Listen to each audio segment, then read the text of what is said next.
Hello there, and welcome to the Sleepy Science Channel. Tonight, we'll be exploring the majestic and timeless world of mountains.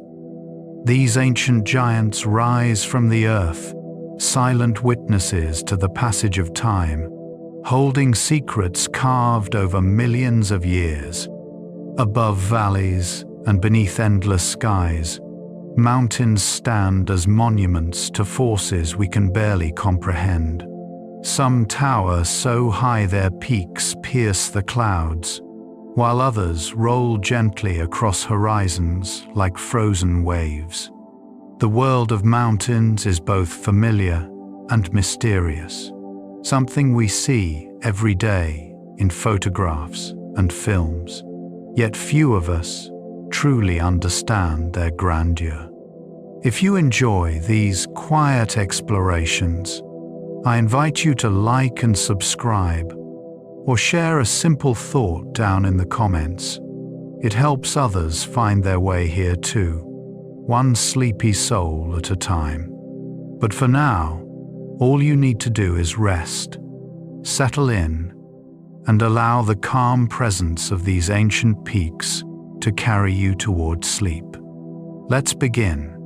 Mountains form over millions of years through the collision of tectonic plates. The earth beneath our feet is not still. It floats on a layer of molten rock, broken into massive plates that drift slowly across the planet's surface. When two of these plates collide, the crust buckles and folds, pushing upward into the sky. This process, called orogeny, takes millions of years. What seems permanent and unchanging to us is actually the result of incomprehensible spans of time, stone rising grain by grain, year by year, building toward the heavens.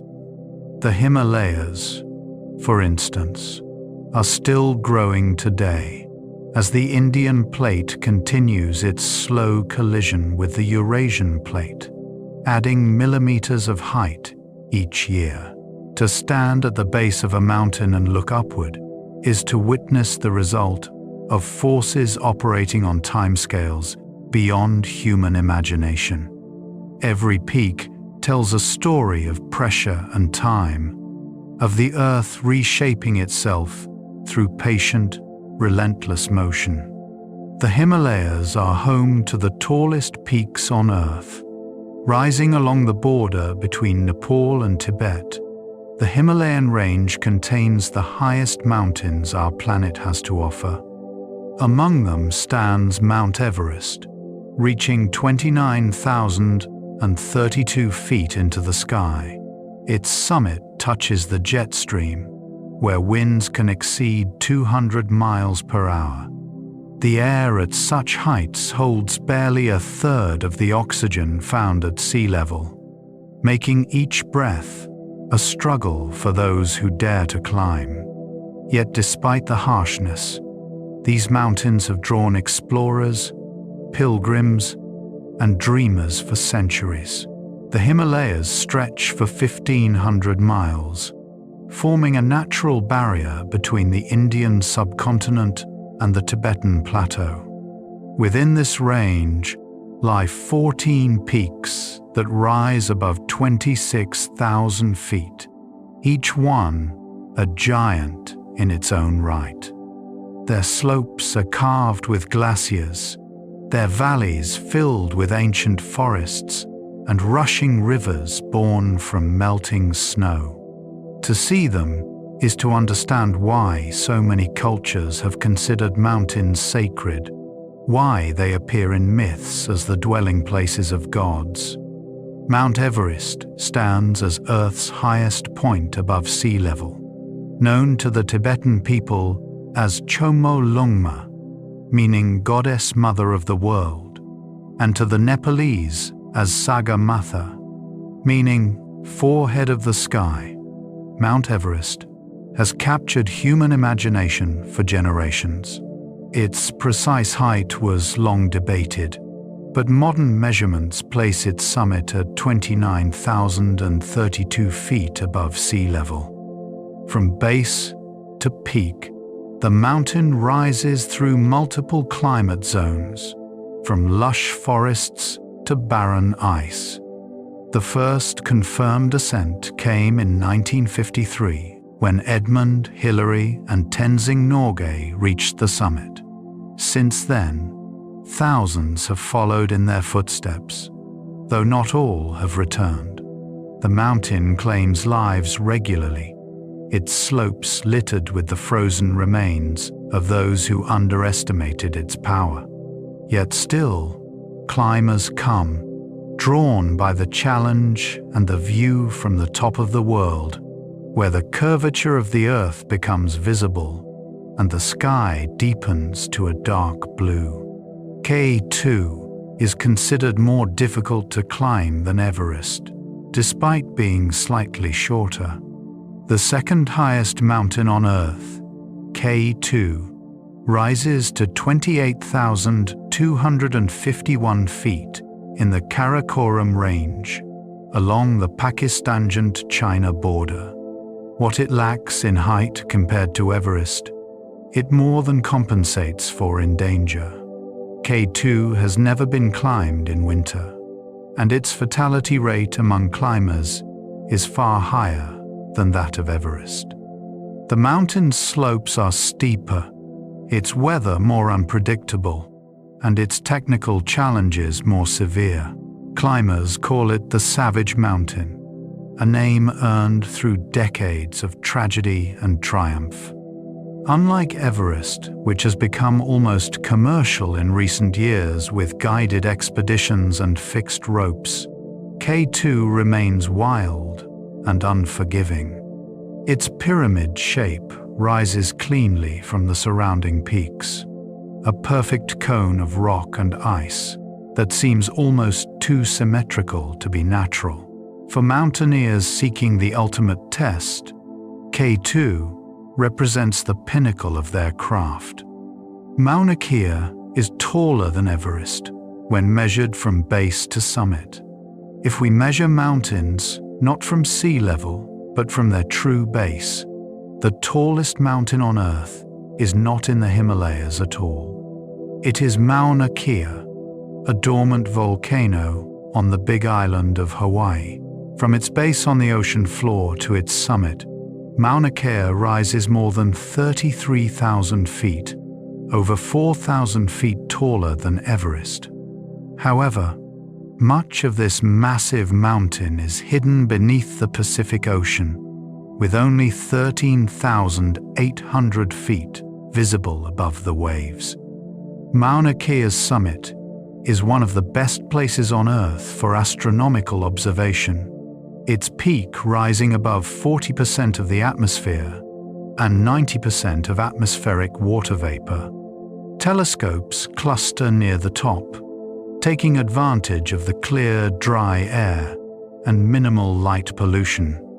To stand on Mauna Kea is to exist in two worlds at once, a tropical island below and a frozen alpine desert above, where snow can fall even in summer.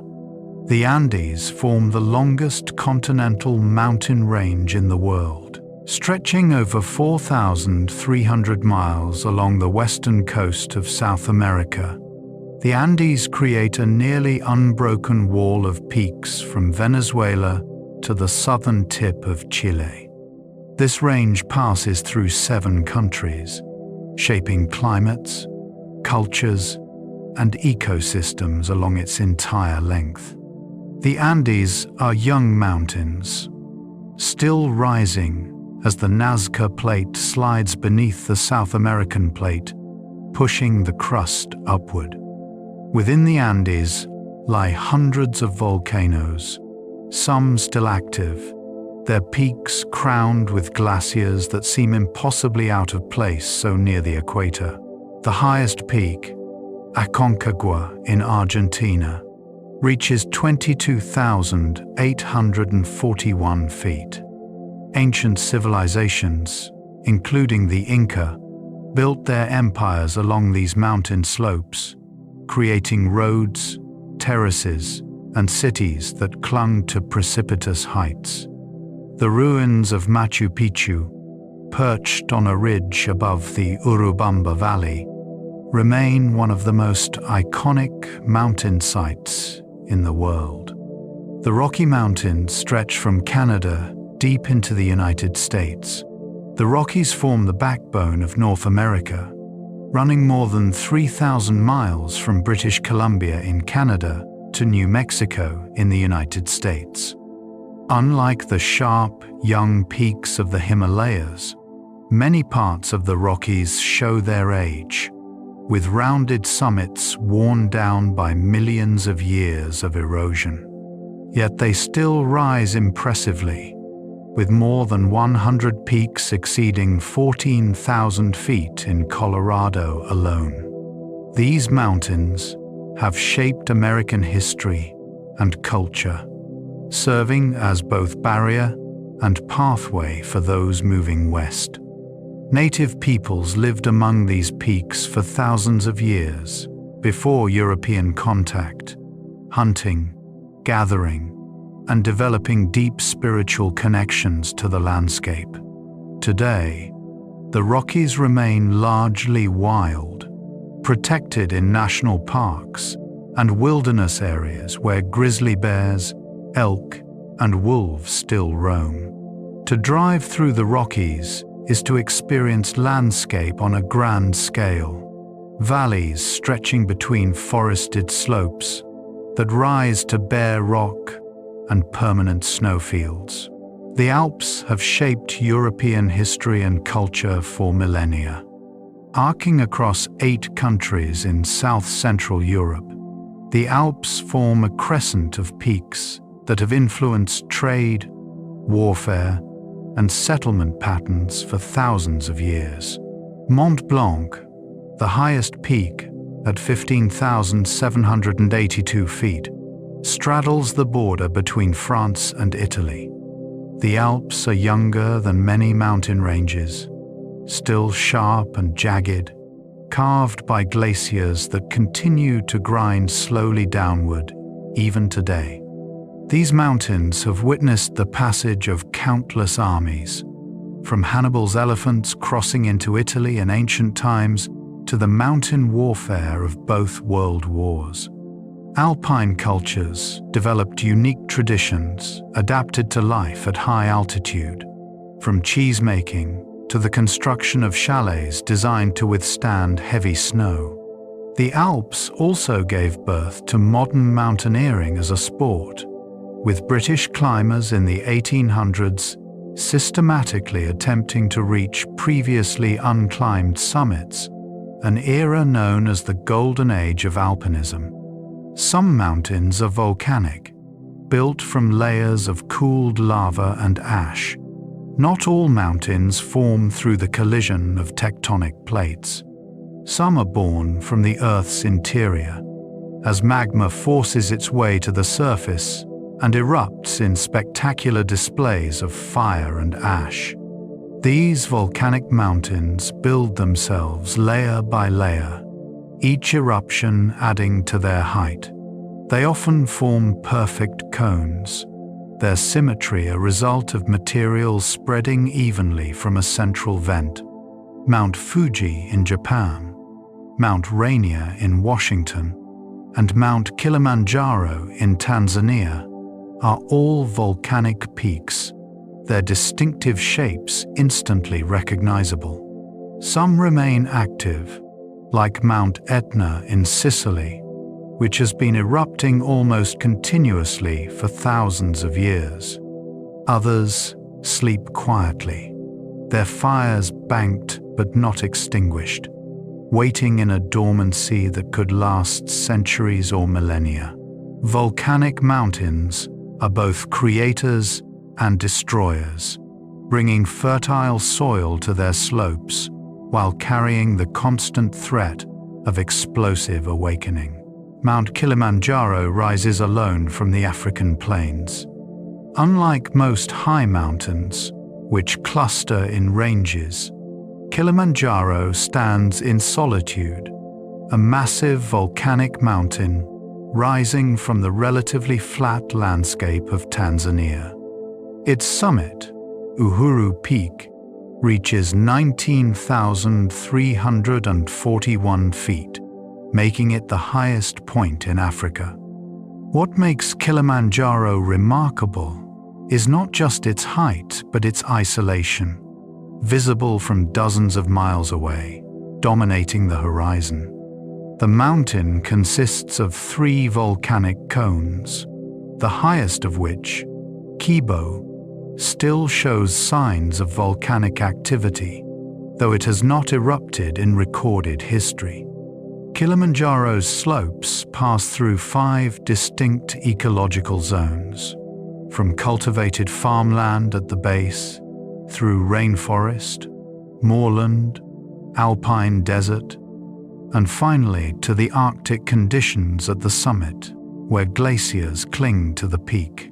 These glaciers have been rapidly retreating in recent decades, victims of climate change, and may disappear entirely within a few decades. Mountains create their own weather patterns.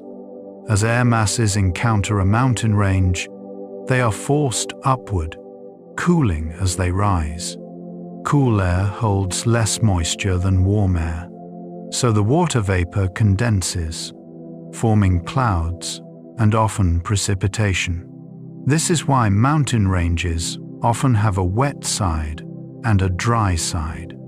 The windward slope, facing the prevailing winds, receives abundant rain or snow, while the leeward side sits in what is called a rain shadow, receiving far less precipitation. This effect can create dramatic contrasts over short distances.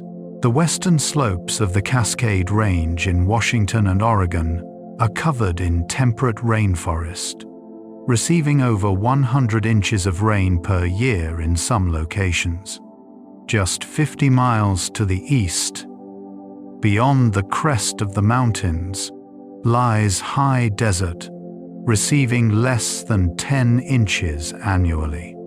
Mountains thus act as climate dividers, creating distinct weather patterns and ecosystems on either side of their peaks. The summit of a mountain can be 20 or 30 degrees colder than the base. Temperature drops as altitude increases, roughly 3.5 degrees Fahrenheit for every 1,000 feet of elevation gained. This means that climbing a tall mountain is like traveling toward the poles, passing through climate zones compressed into vertical space rather than spread across thousands of miles. At the base of a mountain, you might enjoy temperate forest, but the summit could be locked in perpetual winter. This temperature gradient creates distinct ecological zones stacked on the mountainside, like layers of a cake. Trees grow thick at lower elevations, then gradually become smaller and more sparse as conditions worsen. Eventually, you reach the tree line, above which no trees can survive. Higher still lies the permanent snow line, where winter's accumulation never fully melts away. These boundaries shift with latitude, sitting lower on mountains near the poles and higher on mountains near the equator. But the pattern remains consistent.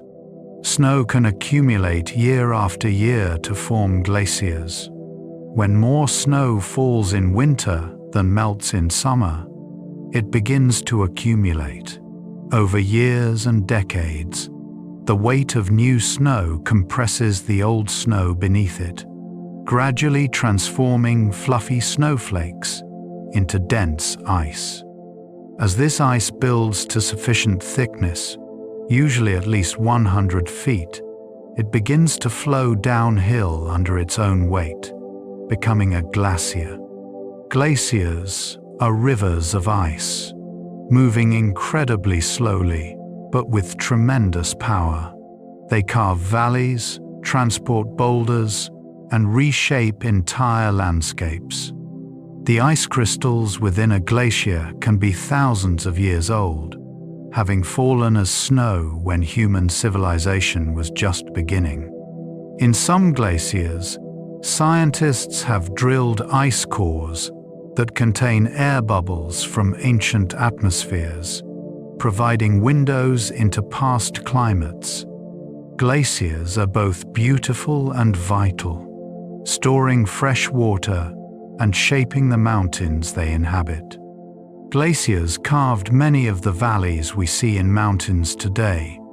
During ice ages, glaciers advanced far beyond their current limits, grinding down mountainsides and excavating valleys. Unlike rivers, which carve V-shaped valleys, glaciers create U-shaped valleys, with steep walls and flat floors. These distinctive shapes are visible in mountain ranges worldwide, evidence of ice that has long since retreated. Yosemite Valley in California is a classic example.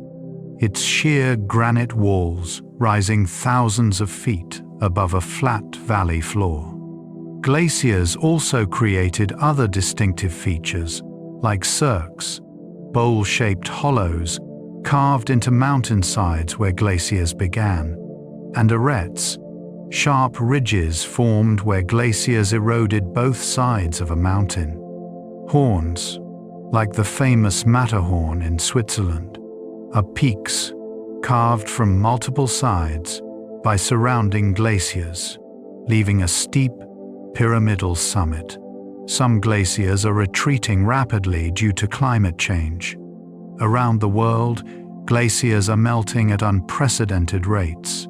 Measurements show that most mountain glaciers have been shrinking steadily over the past century, with the pace accelerating in recent decades. Glacier National Park in Montana had 150 glaciers in the year 1910. Today, fewer than 25 remain, and even those are much smaller than they once were. This retreat has consequences beyond the loss of scenic ice. Glaciers act as natural water reservoirs, storing precipitation as ice during cold periods and releasing it as meltwater during warm periods.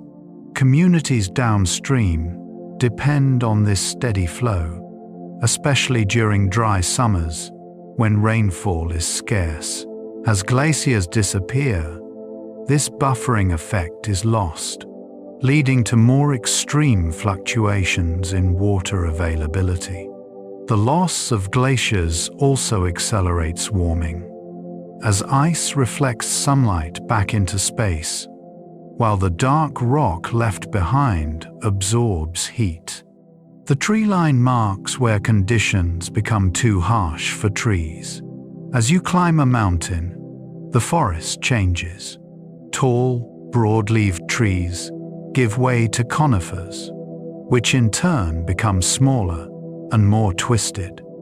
Eventually, you reach an elevation where no trees can grow at all. This boundary is called the tree line or timberline. Above it, only low shrubs, grasses, and hardy alpine plants can survive. The exact elevation of the tree line varies depending on latitude, climate, and local conditions, but it typically occurs where the growing season becomes too short for trees to accumulate enough energy to survive. Trees need time to grow new wood, produce seeds, and store reserves for winter. When the warm period shrinks to just a few weeks or months per year, trees can no longer complete these essential processes. The tree line is not a sharp boundary, but a transition zone where trees gradually become scarce, bent by wind and stunted by cold. Alpine plants have adapted to survive extreme conditions. Above the tree line lies the alpine zone, a harsh environment of intense sunlight, bitter cold, fierce winds, and thin soil. Yet life persists here, adapted in remarkable ways. Alpine plants tend to grow low to the ground, hugging the earth to avoid the worst of the wind and cold. Many form cushion or mat shapes, creating their own microclimates, where the interior of the plant can be several degrees warmer than the surrounding air. These plants often have small, thick leaves that resist desiccation, as water can be scarce despite the snow, locked away as ice for much of the year. Many alpine flowers are brilliantly colored, their pigments helping to attract the few pollinators that venture to such heights, and also protecting against intense ultraviolet radiation. Some plants can complete their entire life cycle in just a few weeks, rushing to flower and set seed during the brief summer. Others are perennials, living for decades and growing only a tiny amount each year. Snow leopards roam the high peaks of Central Asia. Among the most elusive and beautiful of all mountain creatures, the snow leopard inhabits the remote peaks and plateaus of the Himalayas, Karakoram, and other Central Asian ranges. These cats have evolved to thrive in environments that would kill most animals, with thick fur, large paws that act as snowshoes, and powerful legs for leaping across rocky terrain. Snow leopards are perfectly camouflaged, their pale fur marked with dark rosettes that blend seamlessly with the rocky, snow-patched landscape. They hunt ibex, burrell, and other mountain ungulates, sometimes taking prey 3 times their own weight. Because they live in such remote areas at elevations often above 10,000 feet, snow leopards are rarely seen by humans. Scientists estimate that only a few thousand remain in the wild, their populations threatened by poaching, habitat loss, and declining prey. Mountain goats and sheep have specialized hooves for climbing. Animals that make their homes on steep mountain slopes need specialized equipment for moving across near vertical terrain.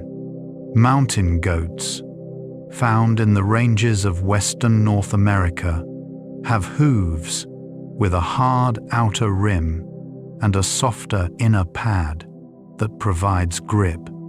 Their hooves can spread apart to increase surface area, and they can adjust their weight distribution to maintain balance on the narrowest of ledges. Bighorn sheep, ibex, and other mountain ungulates have similar adaptations, allowing them to navigate cliffs that would seem impassable. These animals venture onto such dangerous terrain, partly to access food, but also to escape predators. Few carnivores can follow them onto the steepest faces. Watching a mountain goat walk casually along a cliff where a human would need ropes and harnesses is a reminder of how effectively evolution shapes creatures to their environments. The thin air at high altitude affects all living things. Air pressure decreases with elevation, and with it, the amount of oxygen available in each breath. At the summit of Mount Everest, the air pressure is about 1/3 of what it is at sea level, meaning each lungful of air contains only 1/3 as much oxygen. For lowlanders who ascend rapidly, this can cause altitude sickness, with symptoms ranging from headaches and nausea to life-threatening fluid buildup in the lungs or brain. Humans can adapt to high altitude over time through a process called acclimatization. The body produces more red blood cells to carry oxygen more efficiently, breathing rate increases, and various metabolic adjustments occur. People who have lived at high altitude for generations such as Tibetan highlanders and Andean populations, have evolved genetic adaptations that allow them to thrive in thin air. Some of these adaptations are unique to each population, showing that humans have adapted to high altitude independently in different parts of the world. Many cultures consider mountains sacred and holy.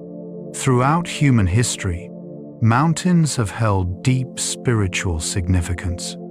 Their height seems to bring them closer to the heavens, making them natural places to seek the divine. In ancient Greece, Mount Olympus was believed to be the home of the gods. In Japan, Mount Fuji is sacred in both Shinto and Buddhist traditions, and climbing it is considered a pilgrimage. The Himalayas are filled with sacred peaks, including Mount Kailash, revered by Hindus, Buddhists, Jains, and followers of Burn. Native American peoples of the West hold many mountains sacred, including the San Francisco Peaks in Arizona and Bear Butte in South Dakota. These mountains serve as places of prayer, vision quests, and ceremony. The reasons for this reverence are varied, but often relate to the mountain's visual dominance of the landscape, their role in providing water, and the sense of awe they inspire. To stand on a mountain summit is to stand apart from everyday life, in a place where the boundary between earth and sky seems thin. The Incas built cities and temples high in the Andes Mountains. The Inca civilization, which flourished in the Andes from the 13th to the 16th centuries, demonstrated remarkable skill in mountain engineering and architecture. They built roads that crossed steep valleys and high passes, constructed agricultural terraces that allowed farming on precipitous slopes, and erected cities and temples at elevations that still challenge modern visitors.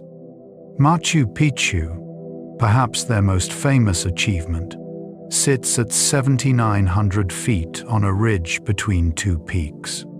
The site's construction required moving massive stones up steep slopes and fitting them together with such precision that a knife blade cannot slip between them. The Incas did all this without wheels, horses, or iron tools. They understood the mountains intimately, reading the landscape and working with it rather than against it. Many Inca sites align with astronomical phenomena or sacred peaks, integrating their architecture with the natural and cosmic landscape. Sherpas are an ethnic group who live in the Himalayan highlands.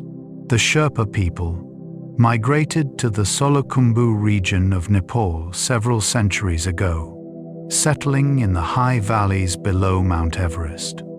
They developed a culture adapted to life at extreme altitude, raising yaks, trading across high mountain passes, and practicing Tibetan Buddhism.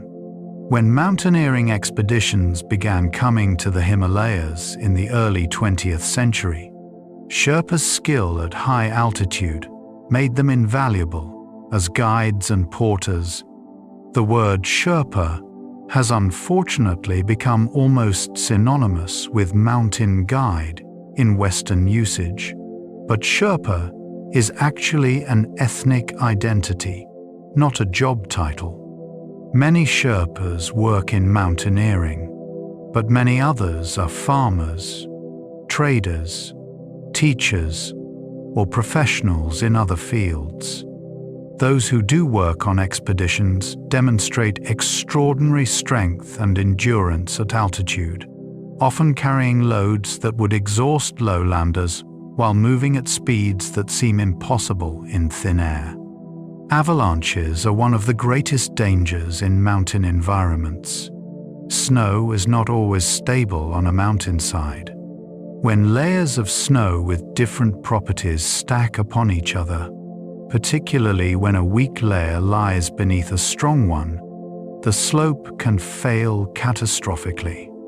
An avalanche begins when a section of snow breaks free and accelerates downhill, often picking up more snow and debris as it goes. Large avalanches can reach speeds of 80 miles per hour and carry thousands of tons of snow. Avalanches kill hundreds of people worldwide each year, including skiers, snowboarders, mountaineers, and residents of mountain communities. Predicting exactly when and where an avalanche will occur remains difficult despite advances in understanding snow physics. Factors including temperature, wind, recent snowfall, slope angle, and the characteristics of the existing snowpack all play roles.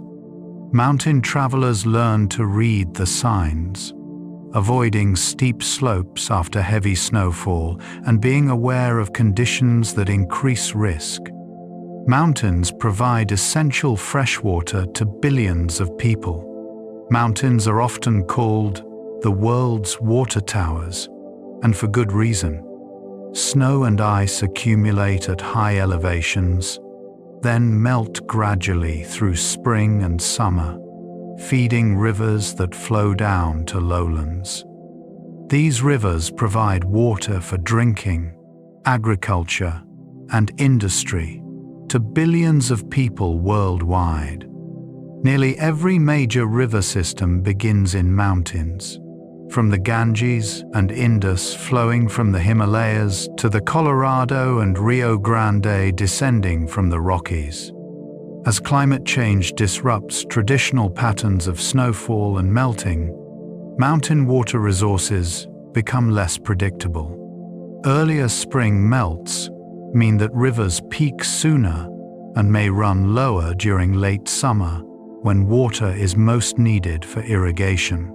Loss of glaciers removes a critical buffer against drought. Changes in mountain hydrology thus have consequences far beyond the mountains themselves, affecting water supplies in distant lowlands and even impacting global food security. Waterfalls form where rivers plunge over cliffs. As rivers flow down from mountains, they sometimes encounter sudden changes in elevation, where the land drops away sharply. The water shoots out into space, falling freely until it crashes into the pool or rocks below. These waterfalls are among the most dramatic features of mountain landscapes, combining the power of moving water with the vertical dimension of cliffs. Some waterfalls are seasonal, flowing only during snowmelt or after heavy rains. Others run year-round, fed by springs or glaciers. The highest waterfalls in the world are found in mountainous regions, with Angel Falls in Venezuela dropping 3,212 feet from the top of a mesa. The sound of a waterfall, the mist that rises from its base, and the rainbows that often form in its spray create experiences that have drawn humans to these spots for as long as people have lived near mountains. Valleys between mountains often have their own microclimates. The topography of mountains creates countless small variations in climate, called microclimates. A south-facing slope receives more sunlight than a north-facing slope, making it warmer and drier. Valleys trap cold air at night, creating frost pockets even when surrounding slopes remain above freezing. Ridges, exposed to constant wind, have entirely different conditions than sheltered hollows just a few hundred feet away. These microclimates create a patchwork of different habitats in close proximity. One hillside might be covered in dense forest, while the opposite slope, receiving different amounts of sun and rain, supports only grassland. Farmers and ranchers in mountain regions have traditionally understood these patterns, using sunny slopes for growing crops and grazing animals, while leaving shadier, colder areas as forest. The complexity of mountain topography thus creates biological diversity, many different ecological niches existing within a small area. Some mountains contain valuable mineral deposits. Mountains are geologically active places where the Earth's crust has been folded, faulted, and subjected to intense heat and pressure. These processes can concentrate minerals, creating ore deposits that humans have mined for thousands of years. Gold, silver, copper, and other metals are often found in mountain regions, as are industrial minerals like tungsten and molybdenum. Mining has shaped the history of many mountain ranges. The California gold rush brought hundreds of thousands of people to the Sierra Nevada. Silver mines in the Andes funded the Spanish Empire. Copper mining in the Rockies built cities like Butte, Montana. However, mining also scars the landscape, leaving behind tailings, contaminated water, and altered terrain. Balancing the economic value of minerals against environmental costs remains a challenge in mountain regions worldwide. Hot springs often bubble up near volcanic mountains. Where volcanic activity exists beneath the surface, water can be heated by contact with hot rock or magma. This heated water sometimes finds its way back to the surface, emerging as hot springs.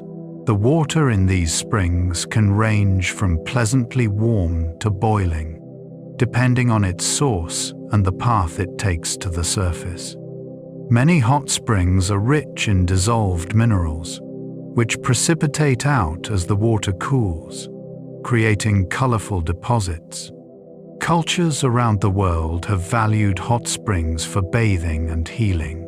The Japanese onsen tradition, Roman baths, and countless other bathing cultures developed around natural hot springs. Some hot springs harbor unique ecosystems with extremophile bacteria and archaea that thrive in water too hot for most life.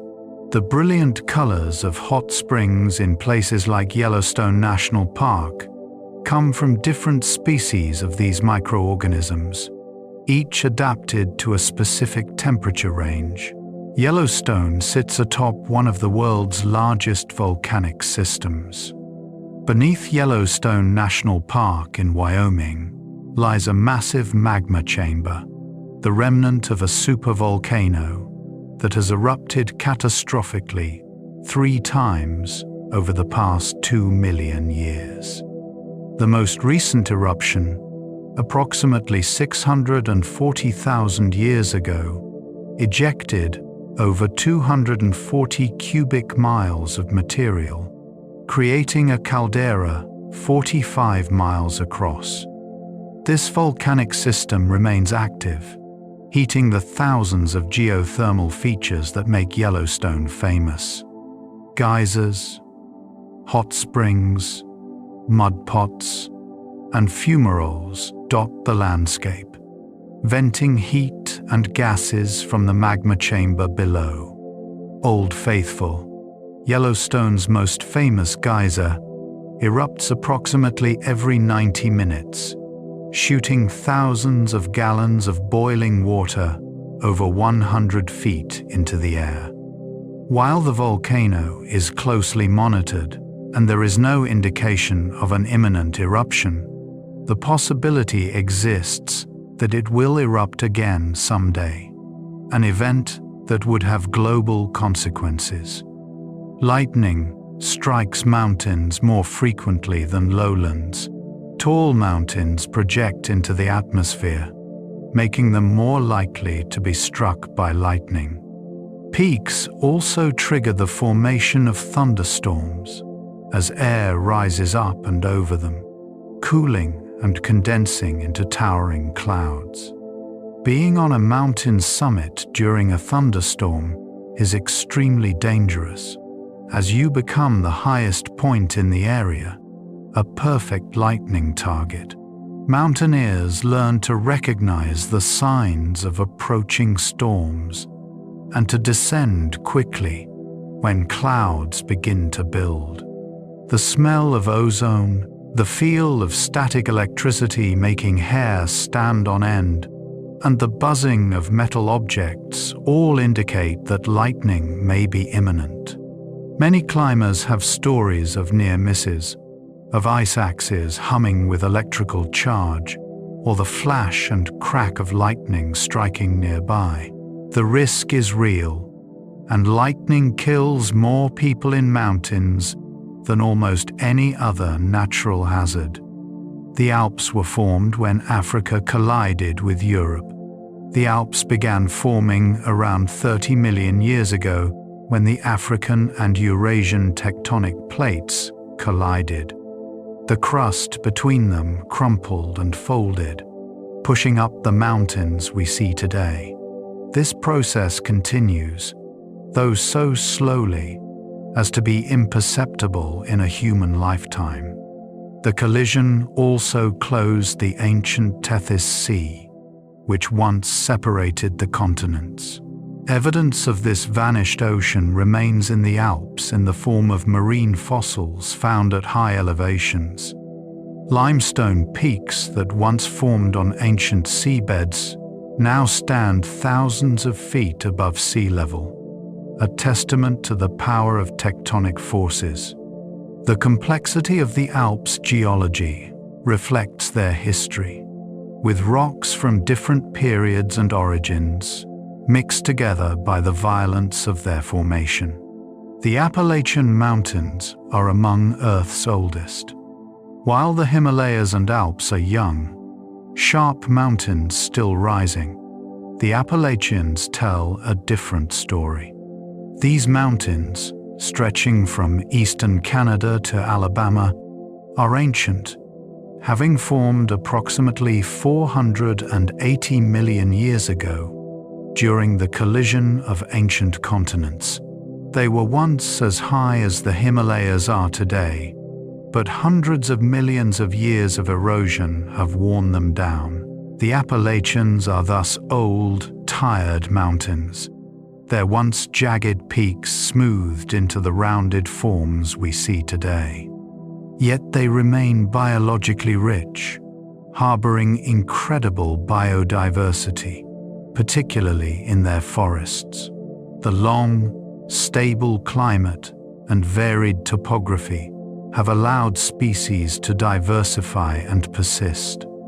In some ways, the age of the Appalachians makes them more interesting than younger ranges, as they show us what eventually happens to all mountains given enough time.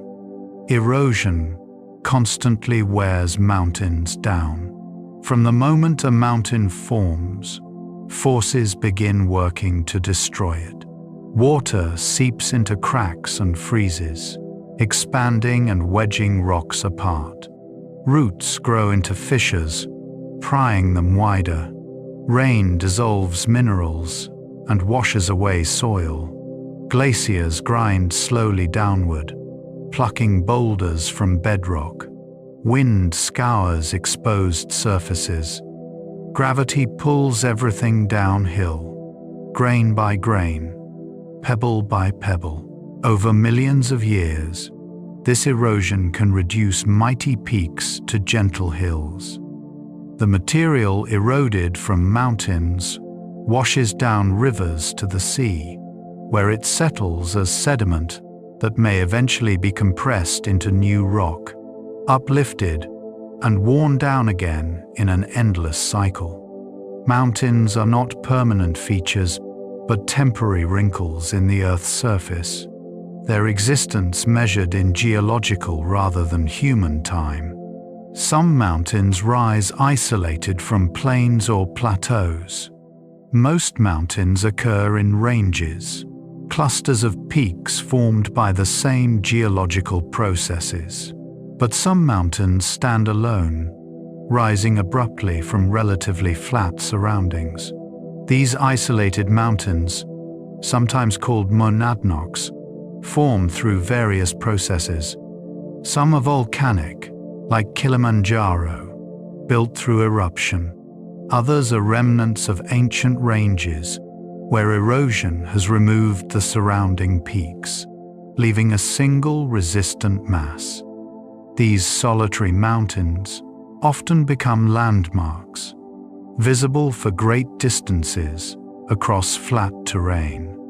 They feature prominently in human culture and myth, serving as navigation aids, spiritual sites, and sources of wonder. Mount Shasta in California, Devil's Tower in Wyoming, and Ayers Rock, Uluru in Australia, are all examples of mountains that command attention through their isolation as much as through their size. Mountains influence weather patterns across entire continents. The effects of mountains on climate extend far beyond the mountains themselves. The rain-shadow effect can create deserts hundreds of miles wide on the leeward side of major ranges. The Great Basin Desert of Nevada and Utah exists largely because the Sierra Nevada and Cascade Ranges block moisture from the Pacific Ocean. Similarly, the Himalayas prevent monsoon moisture from reaching Central Asia, creating the high, dry Tibetan Plateau. Mountains also affect wind patterns on a global scale. The Rockies and Andes, running north-south along the western edges of their continents, channel winds and create continental climate patterns. Air masses deflected by mountains can influence weather thousands of miles away. Understanding these effects is crucial for climate modeling and for predicting how changing climate might affect rainfall and temperature patterns worldwide. Chinook winds can raise temperatures dramatically in just hours. On the eastern slopes of the Rockies, residents sometimes experience one of nature's most dramatic weather phenomena: Chinook winds. These warm, dry winds descend from the mountains, and as they descend, they compress and warm, sometimes raising temperatures by 30 or 40 degrees Fahrenheit in just a few hours. Snow can melt almost instantly, and what was a winter landscape can transform into something resembling spring in an afternoon. Chinooks occur when moist air crosses the mountains from the west. As it rises, it cools and drops its moisture as rain or snow on the western slopes. The now dry air descends the eastern slopes, warming at a faster rate than it cooled on the way up. Native peoples of the Great Plains called these winds snow eaters for their ability to melt snow rapidly. While welcome after a long cold spell, Chinooks can also create problems, melting snow too quickly and causing flooding. Mountain lakes often have crystal clear water. High in the mountains, lakes form in basins carved by glaciers, behind natural dams of rock or moraine, or in calderas of extinct volcanoes. These lakes often have water of exceptional clarity. The cold temperatures slow biological activity, meaning less algae and other particles that would cloud the water. Many mountain lakes are also fed by glacial melt or springs with water that has been filtered through rock.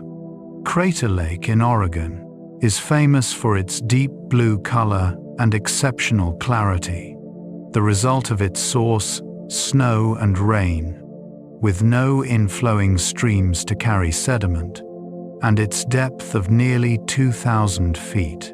Mountain lakes provide habitat for fish and other organisms, adapted to cold, oxygen-rich water. They also serve as drinking water sources and recreational destinations, their beauty drawing visitors seeking peace and reflection. Some mountain peaks remain snow-covered year-round. Even in tropical regions, the highest mountains can maintain permanent snow and ice on their summits. The elevation is so great that temperatures never rise high enough to melt all the snow. Mount Kilimanjaro, despite sitting just 3 degrees south of the equator, has glaciers on its summit. In the Andes, snow-covered peaks rise from landscapes where temperatures at lower elevations can be quite warm. The snow line, the elevation above which snow persists year-round, varies with latitude and local climate. Near the poles, it can be at sea level. At the equator, it typically occurs above 15,000 feet. These permanent snowfields feed glaciers and provide reliable water sources for communities below. Though climate change is causing snow lines to rise and permanent snow to retreat, even in the highest mountains. Denali in Alaska is North America's tallest mountain. Rising 20,310 feet above sea level, Denali dominates the Alaska Range. Known as Mount McKinley for many years, the mountain's name was officially changed to Denali. Its traditional Koyukon, Athabascan name, meaning the Tall One, in 2015. While not as tall as Everest in absolute terms, Denali rises more dramatically from its base than almost any other mountain, starting from an elevation of about 2,000 feet and climbing over 18,000 feet to its summit. The mountain creates its own weather, so massive that it disrupts air currents. Storms can form around it with little warning, and temperatures on the upper slopes regularly drop below -40 degrees Fahrenheit, even in summer. Climbing Denali requires expeditions of 2 to 3 weeks, and the success rate is only about 50%, with weather being the primary obstacle. Its remote location in the Alaskan wilderness adds to the challenge, as rescue is difficult and expensive. Mountains can create unique cloud formations. As wind flows over mountains, it creates turbulence and wave patterns in the atmosphere that can produce distinctive clouds. Lenticular clouds, looking like stacked plates or flying saucers, form in the stable air of wave crests. They remain stationary even in strong winds, hovering over or near mountain peaks. Banner clouds form on the leeward side of isolated peaks, streaming away like flags, created by the pressure difference as wind flows around the mountain. These clouds have fascinated observers for centuries and have sometimes been mistaken for UFOs because of their unusual shapes. For pilots, they signal dangerous turbulence. For meteorologists, they reveal invisible air currents. For photographers and nature lovers, they add to the beauty and mystery of mountains, creating ever-changing displays as atmospheric conditions shift. The shadow of a mountain can stretch for miles at sunrise and sunset. When the sun sits low on the horizon, tall mountains cast shadows of enormous length. These shadows can extend across valleys and plains, creating dramatic effects. Mount Rainier in Washington can cast a shadow that reaches nearly all the way to Puget Sound, over 50 miles away. The shadow appears as a dark triangle projected onto the atmosphere. sometimes visible with bands of color at its edges from atmospheric scattering. Climbers on a summit at dawn or dusk can see the mountain's shadow stretching away from them, a giant triangle pointing toward the horizon. This phenomenon creates an almost surreal experience, as if the mountain were reaching across the world. The shadow moves visibly as the sun rises or sets, sweeping across the landscape in a display of light and geometry. Altitude sickness affects even experienced climbers. The human body is not designed for the low oxygen levels found at high altitude. Acute mountain sickness can affect anyone who ascends too quickly, causing headaches, nausea, fatigue, and dizziness. More serious conditions, high-altitude pulmonary edema and high-altitude cerebral edema, occur when fluid leaks into the lungs or brain, and both can be fatal if not treated by rapid descent. The key to avoiding altitude sickness is gradual acclimatization, ascending slowly and allowing the body time to adjust. Climbers on high peaks often spend days or weeks at intermediate camps, letting their bodies adapt before pushing higher. Even with proper acclimatization, the summit zones of the highest mountains, above 26,000 feet, are called the death zone because the human body cannot fully adapt and begins to deteriorate. No one can survive in the death zone indefinitely. Even with supplemental oxygen, time is limited. Fixed ropes and camps allow climbers to attempt the highest peaks. Modern mountaineering on popular high peaks often involves establishing a series of camps at progressively higher elevations, connected by fixed ropes anchored to the mountain. Climbers ascend and descend multiple times, carrying supplies and acclimatizing before making a final push for the summit. On Everest, the standard route has 4 camps above base camp, the highest at about 26,000 feet.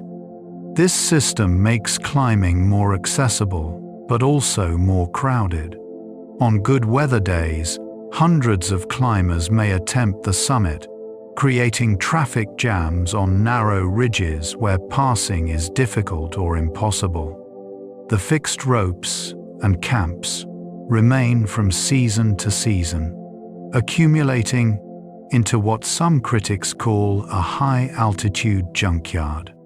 The balance between making mountains accessible and preserving their wild character remains a contentious issue. Sherpas and other mountain guides face significant risks. While climbers who reach the summit of Everest receive most of the glory, the Sherpas and other guides who make it possible face disproportionate risk. They ascend and descend more frequently, carrying heavy loads to stock camps and fix ropes. They're exposed to avalanche danger, rockfall, and weather for longer periods. Statistics show that Sherpas are far more likely to die on Everest than Western climbers. In recent years, Sherpa guides have begun to advocate for better pay, insurance, and working conditions. The work provides crucial income for their communities, but at a significant cost. Some of the most accomplished mountaineers in history are Sherpas, though their achievements have often been overshadowed by those of the foreign climbers they assisted.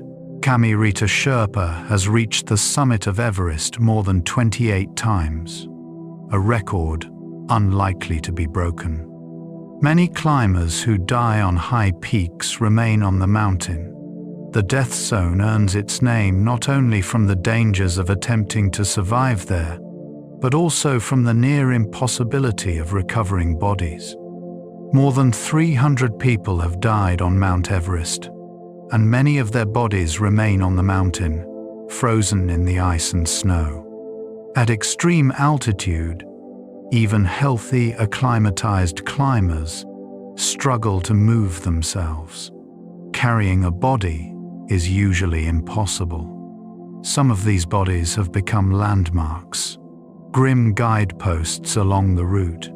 Ethical debates continue about whether to attempt recoveries, as doing so puts more lives at risk. Families of the deceased have different feelings. Some want their loved ones brought home. Others feel that the mountain is an appropriate final resting place. The frozen bodies serve as sobering reminders of the mountain's power and the risks of pushing human limits. Mountains have inspired countless works of art and literature. From ancient times to the present, mountains have captured human imagination and found expression in art and writing. Chinese and Japanese landscape paintings often feature mountains as central elements, symbols of permanence and spiritual significance. European Romantic painters, like Caspar David Friedrich, depicted mountains as sublime, inspiring awe and terror. In literature, mountains serve as settings for adventure, self-discovery, and confrontation with nature's power. Jack London's Stories of the Yukon, John Krakauer's accounts of climbing disasters, and countless other works explore humanity's relationship with mountains. Poetry, too, finds inspiration in peaks from classical Chinese poets who saw mountains as places to commune with nature, to modern verse that wrestles with questions of meaning against the backdrop of stone and ice. The sound of mountains is often profound silence. One of the most striking experiences in high mountains is the quality of silence. Above the tree line, away from wind and water, the quiet can be absolute. With thin air to carry sound and few living things to make noise, you can stand in a silence so complete it seems to have weight. It's a rare experience in the modern world, where human-made sounds intrude almost everywhere. This silence can be both peaceful and unsettling. Some find it meditative, a chance to escape the constant noise of civilization. Others find it oppressive, the absence of sound making them hyper-aware of their own breathing and heartbeat. When sound does occur, the crack of ice, the rumble of a distant avalanche, the whistle of wind, it seems amplified, breaking the silence with startling intensity. Glacial ice can appear blue, while snow is white and most ice appears clear or white. The ice in glaciers often shows a brilliant blue color, especially in crevasses and ice caves. This blue comes from the ice's density. As snow accumulates and is compressed into glacial ice, air bubbles are squeezed out, creating ice that is remarkably pure. This dense ice absorbs red wavelengths of light, while scattering blue light, making it appear blue to our eyes. The effect is most pronounced in older, more compressed ice. Fresh snow appears white because it contains many tiny air pockets that scatter all wavelengths of light equally. As ice ages and compresses, it becomes bluer. The sight of a blue ice cave or the interior of a crevasse can be breathtaking, an ethereal color that seems to glow from within. Crevasses are dangerous cracks in glaciers. As glaciers flow downhill, the ice doesn't move as a solid block. The surface moves faster than the bottom, which is slowed by friction with bedrock. The ice also flows faster in the middle than at the edges. These differential speeds create tension that fractures the ice, opening crevasses. Some crevasses are visible, gaping cracks clearly marked by shadows. Others are hidden beneath snow bridges, making them deadly traps for unwary travelers. Crevasses can be hundreds of feet deep, their walls smooth ice. Falling into one is a serious emergency, as climbing out without assistance is nearly impossible. Glacier travelers rope together so that if one person breaks through a snow bridge, the others can arrest the fall and perform a rescue. Even with precautions, crevasses claim lives every year. They're a reminder that glaciers, despite their appearance of stability, are dynamic, constantly changing environments. Ice avalanches break from steep glaciers with little warning. When glaciers flow over steep terrain, the ice can become unstable, forming seracs, towers, and blocks of ice that eventually topple. When this happens, tons of ice can fall hundreds or thousands of feet, shattering into pieces and creating an ice avalanche. These avalanches can travel far from their source, especially if the ice mixes with snow or rock. Ice avalanches are difficult to predict and nearly impossible to escape if you're in their path.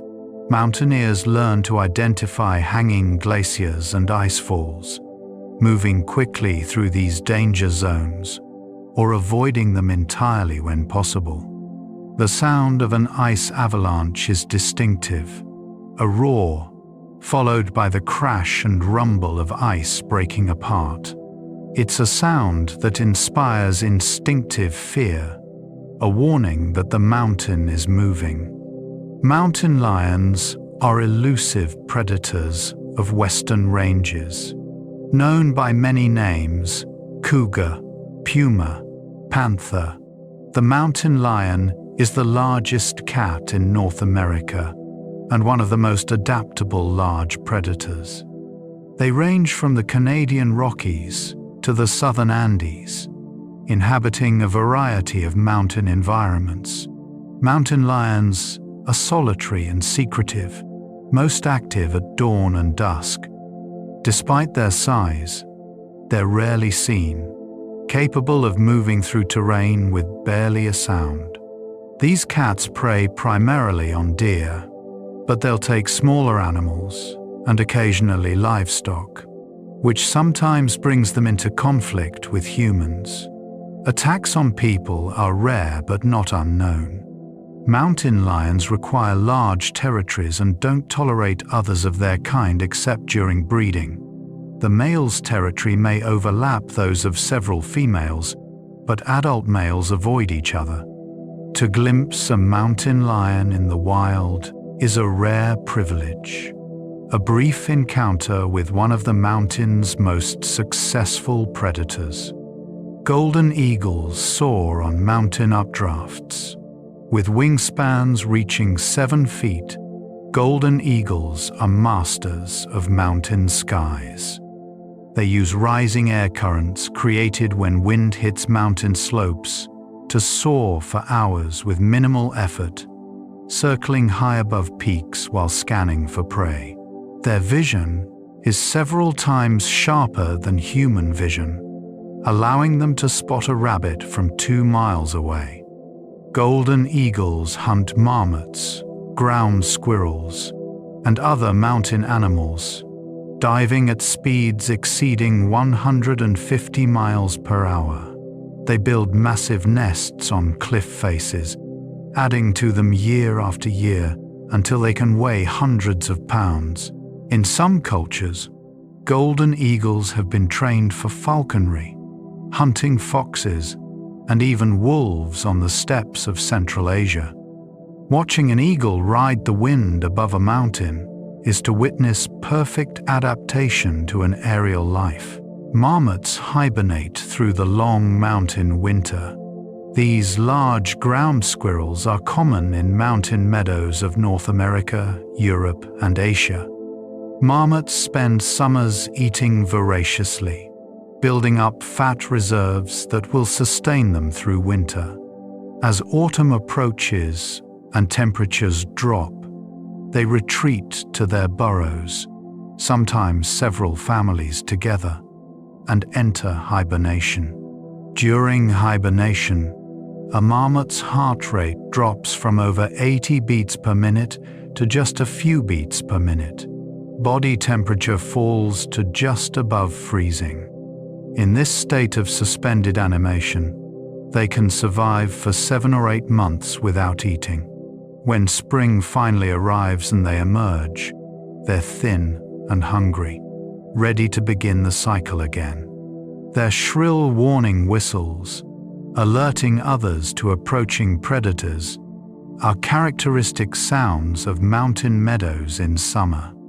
Pikas gather vegetation to dry as winter hay.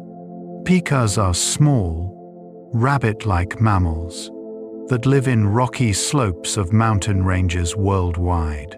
Unlike marmots, pikas don't hibernate. Instead, they remain active under the snow through winter, feeding on vegetation they gathered during summer and fall. You can sometimes find their hay piles tucked under rocks, carefully arranged piles of grass and flowers drying in the sun. Pikas are highly vocal, communicating with squeaky calls that echo off rocks.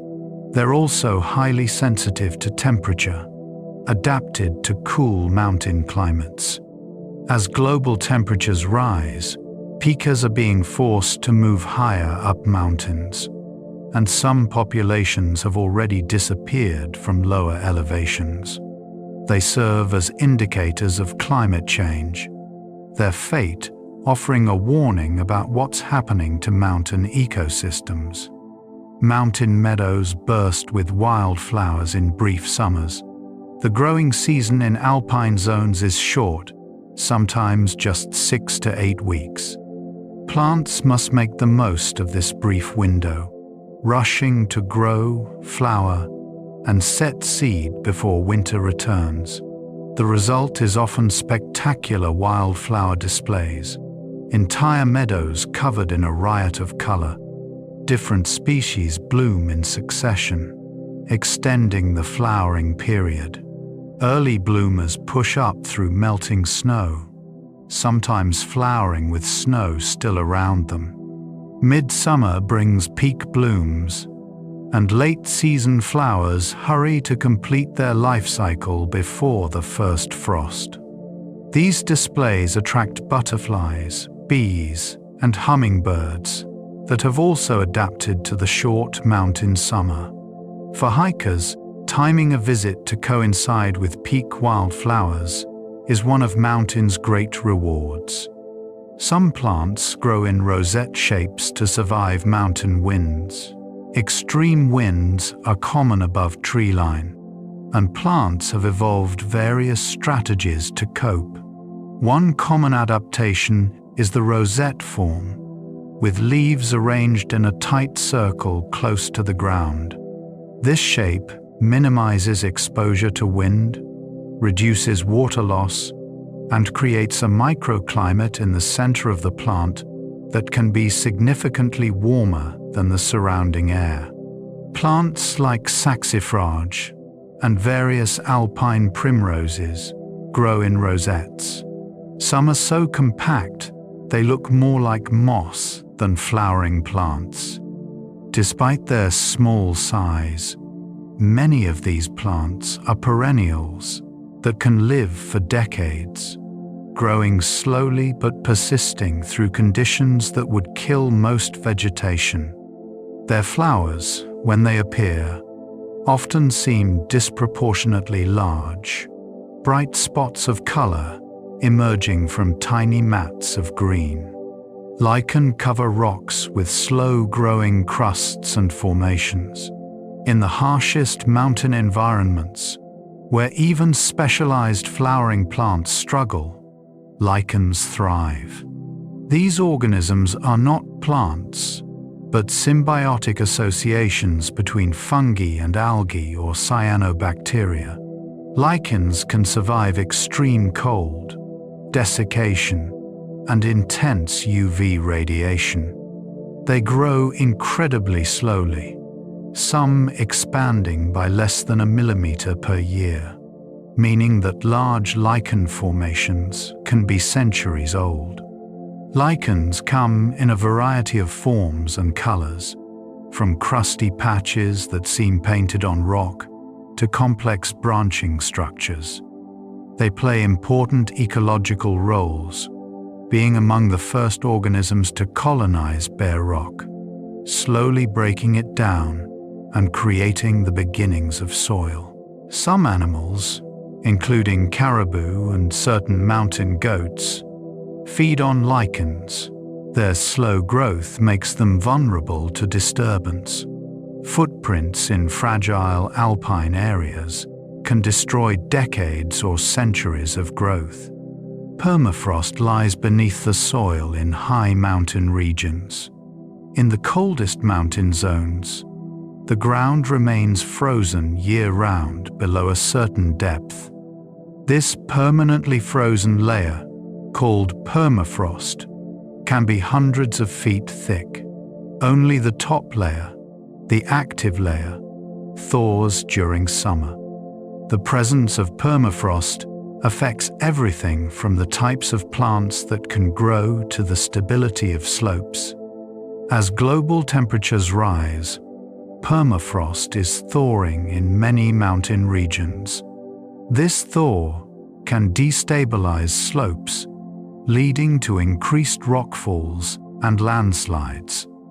It also releases methane and carbon dioxide that were locked in frozen soil, contributing to further warming.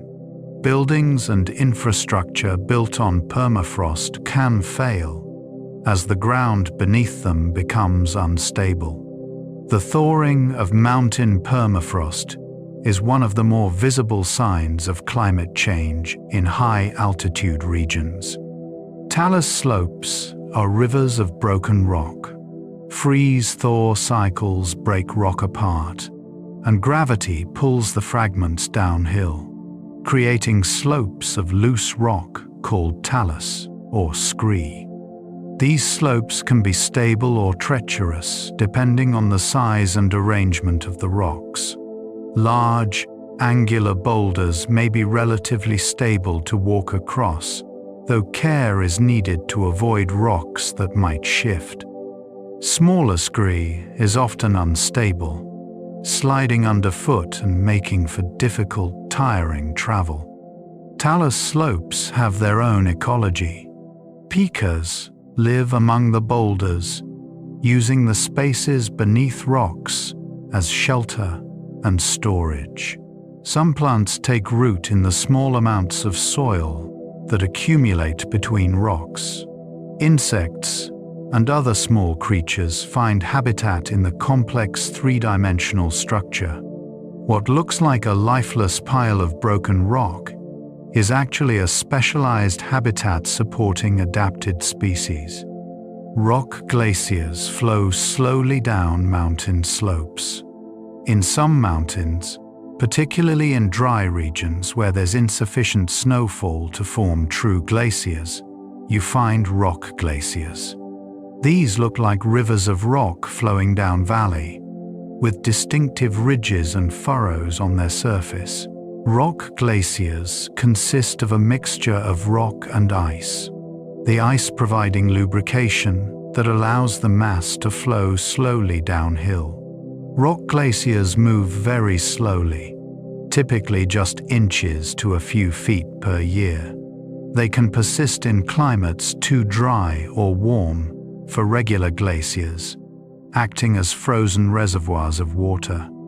As climate changes, some rock glaciers are becoming more important sources of summer water as true glaciers disappear. They're also scientifically interesting, providing information about permafrost and climate in regions where such data is otherwise scarce. Vertical cliffs offer challenging routes for technical climbers. For rock climbers, mountain cliffs are ultimate playgrounds. The vertical world requires specialized skills and equipment, ropes, harnesses, protection devices that wedge into cracks, and the technique to move upward when there seems to be nothing to hold on to. Climbers speak of routes in terms of difficulty grades, with the hardest routes requiring years of training and attempts. Rock climbing in mountains differs from climbing at lower elevations. The weather can change rapidly. Afternoon thunderstorms are common, and retreat can be complicated. The rock quality can vary, with solid granite in some ranges and crumbling sedimentary rock in others. Despite the risks, or perhaps because of them, climbers are drawn to mountain walls, seeking lines up seemingly impossible faces, testing themselves against gravity and stone. El Capitan in Yosemite is one of the world's most famous rock walls. This granite monolith rises over 3,000 feet from the floor of Yosemite Valley in California, a sheer wall that has become an icon of rock climbing. Routes up El Capitan can take multiple days, requiring climbers to sleep on tiny ledges or in portaledges, hanging platforms suspended from the wall. The first ascent of the Nose route in 1958 took 47 days, over 18 months. Today, elite climbers can ascend the same route in a few hours. El Capitan has been the site of numerous climbing innovations and achievements. In 2017, Alex Honnold completed the first free solo ascent of the Nose, climbing 3,000 feet with no rope, where any mistake would mean certain death. His climb, documented in the film Free Solo, captivated audiences worldwide and brought climbing to mainstream attention. El Capitan continues to challenge climbers with increasingly difficult routes and faster ascents. Thin air makes physical exertion much more difficult. Even for acclimatized climbers, the thin air at high altitude makes every physical task harder. What would be easy breathing at sea level requires gasping breaths at altitude. Heart rate increases as the body works harder to deliver oxygen to tissues. Climbers on high peaks often move slowly, taking many breaths for each step, resting frequently.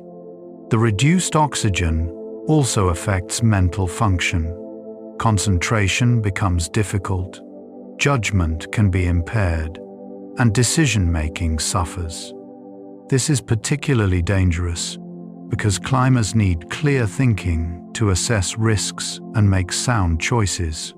Some mountaineers use supplemental oxygen on the highest peaks, but this adds weight and complexity. Others choose to climb without it, accepting the additional difficulty for a purer experience. Mountain photography captures landscapes of stunning beauty. Mountains have always attracted photographers, offering dramatic subjects with strong lines, interesting light, and grand scale. The challenges of mountain photography include dealing with extreme weather, carrying heavy equipment to remote locations, and finding compositions that convey the three-dimensional reality of mountains in two-dimensional images. Great mountain photographs often require patience, waiting for the right light or weather.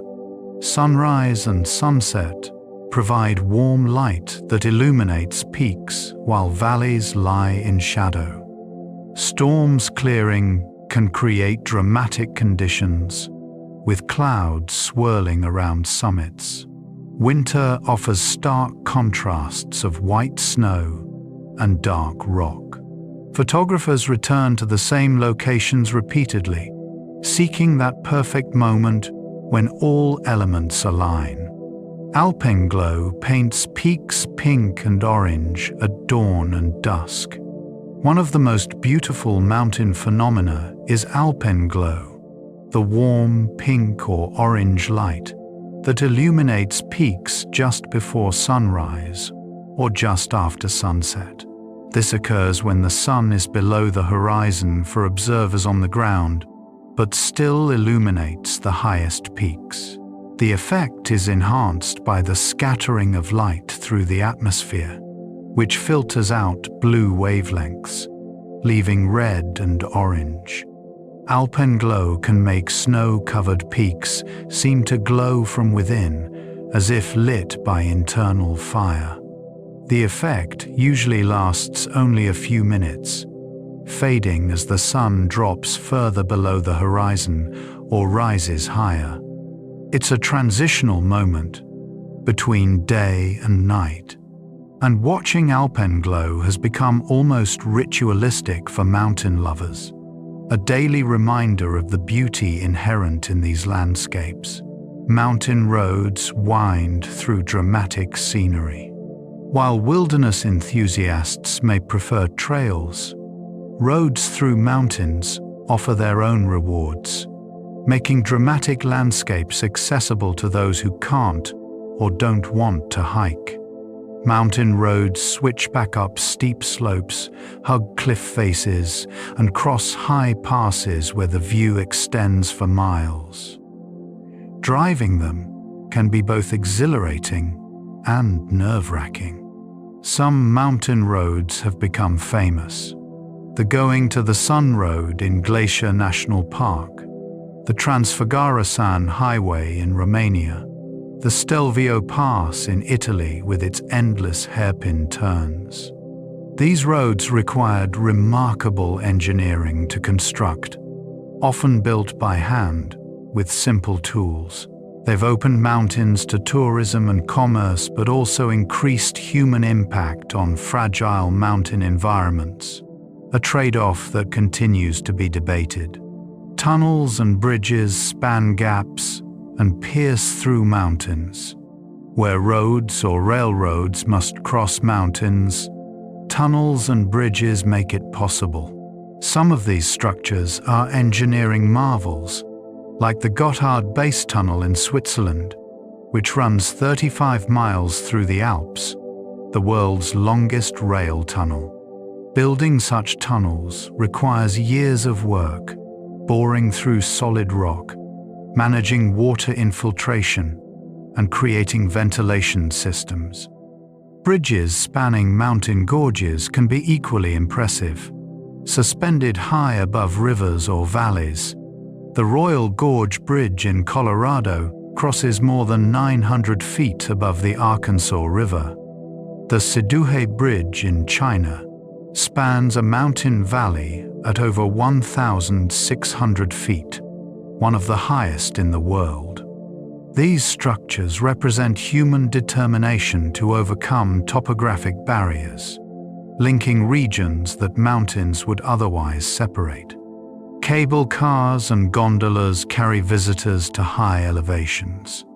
Not everyone who wants to experience mountain views is willing or able to hike for hours or days.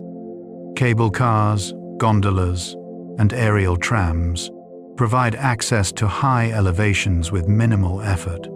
Some of these lifts are themselves impressive, spanning thousands of vertical feet and covering miles of distance. The Téléphérique de l'Aiguille du Midi in the French Alps takes visitors from Chamonix to over 12,000 feet in just 20 minutes, providing access to views of Mont Blanc. The Palm Springs aerial tramway ascends from the Sonoran Desert to alpine forest in 14 minutes, climbing over 5,000 vertical feet. While some argue that such easy access diminishes appreciation for mountains, others counter that they allow elderly, disabled, or young visitors to experience landscapes they would otherwise never see. Mountain resorts cater to skiers and snowboarders in winter.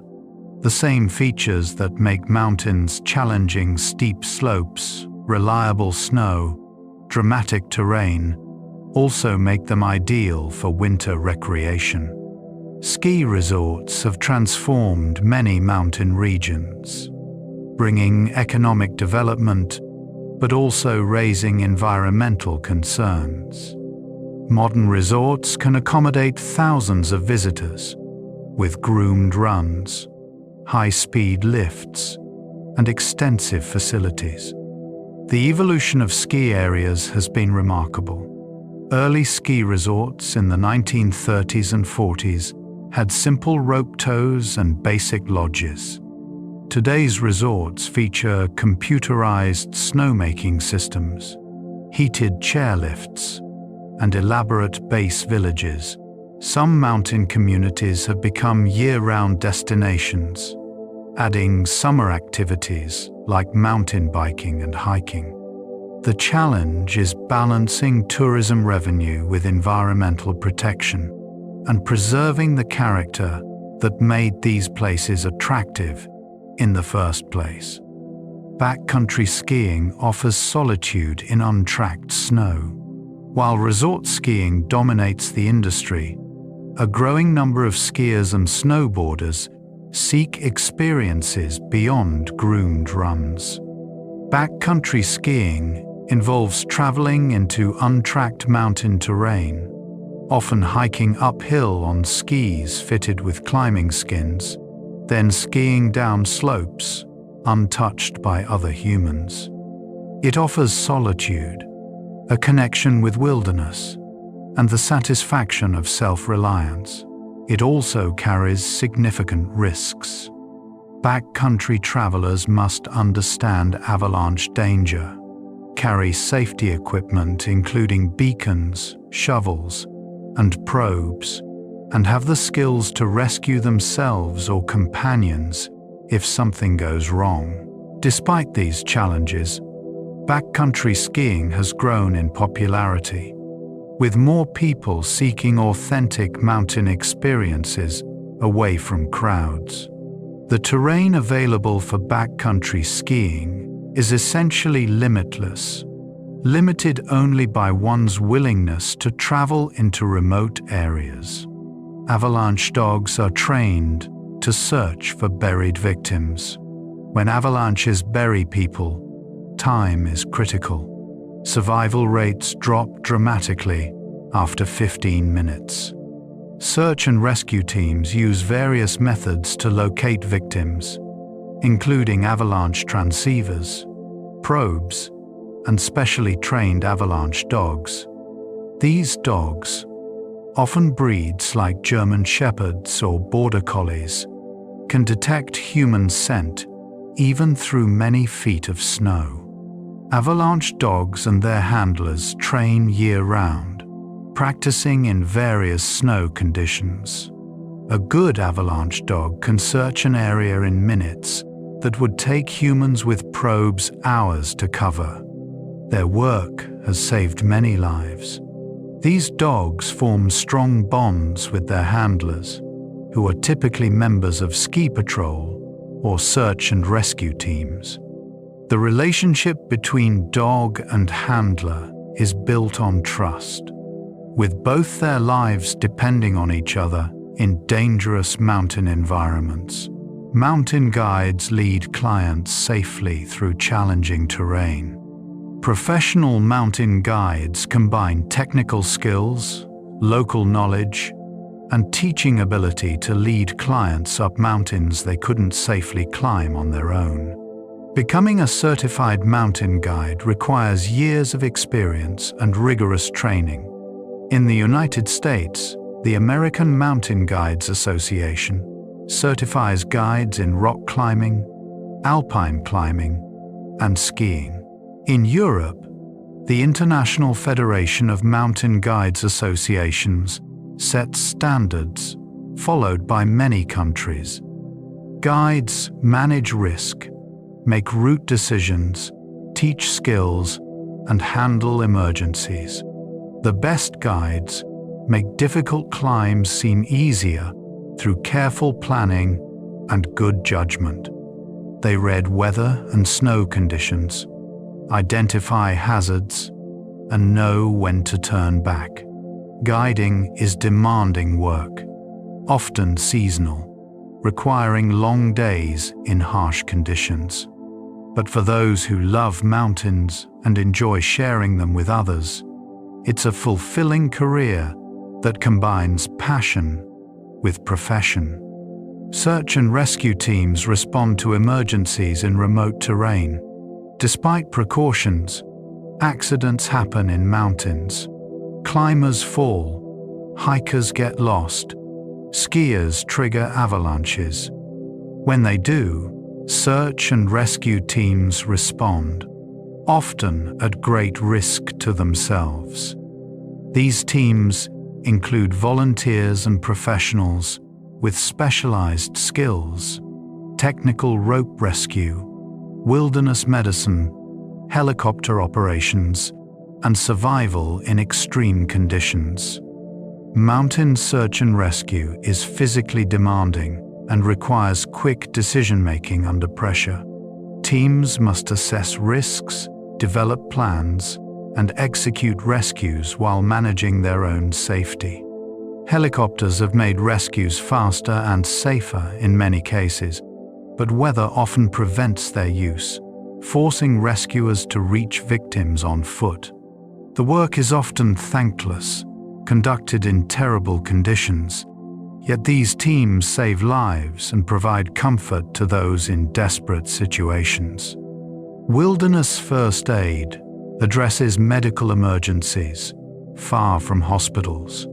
In mountain environments, a minor injury can become life-threatening if not properly treated.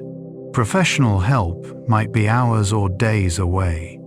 Wilderness first aid training teaches how to assess and manage medical emergencies with limited equipment in remote settings. It includes techniques that differ from standard first aid, such as reducing dislocations in the field or improvising splints from available materials. Wilderness medicine also involves knowing when and how to evacuate someone, recognizing when someone can safely continue versus when they need urgent care. Cold-related injuries like frostbite and hypothermia are common mountain emergencies, as are altitude-related illnesses. People who spend significant time in mountains often pursue wilderness first aid certification, recognizing that they may need to care for themselves or others far from medical facilities.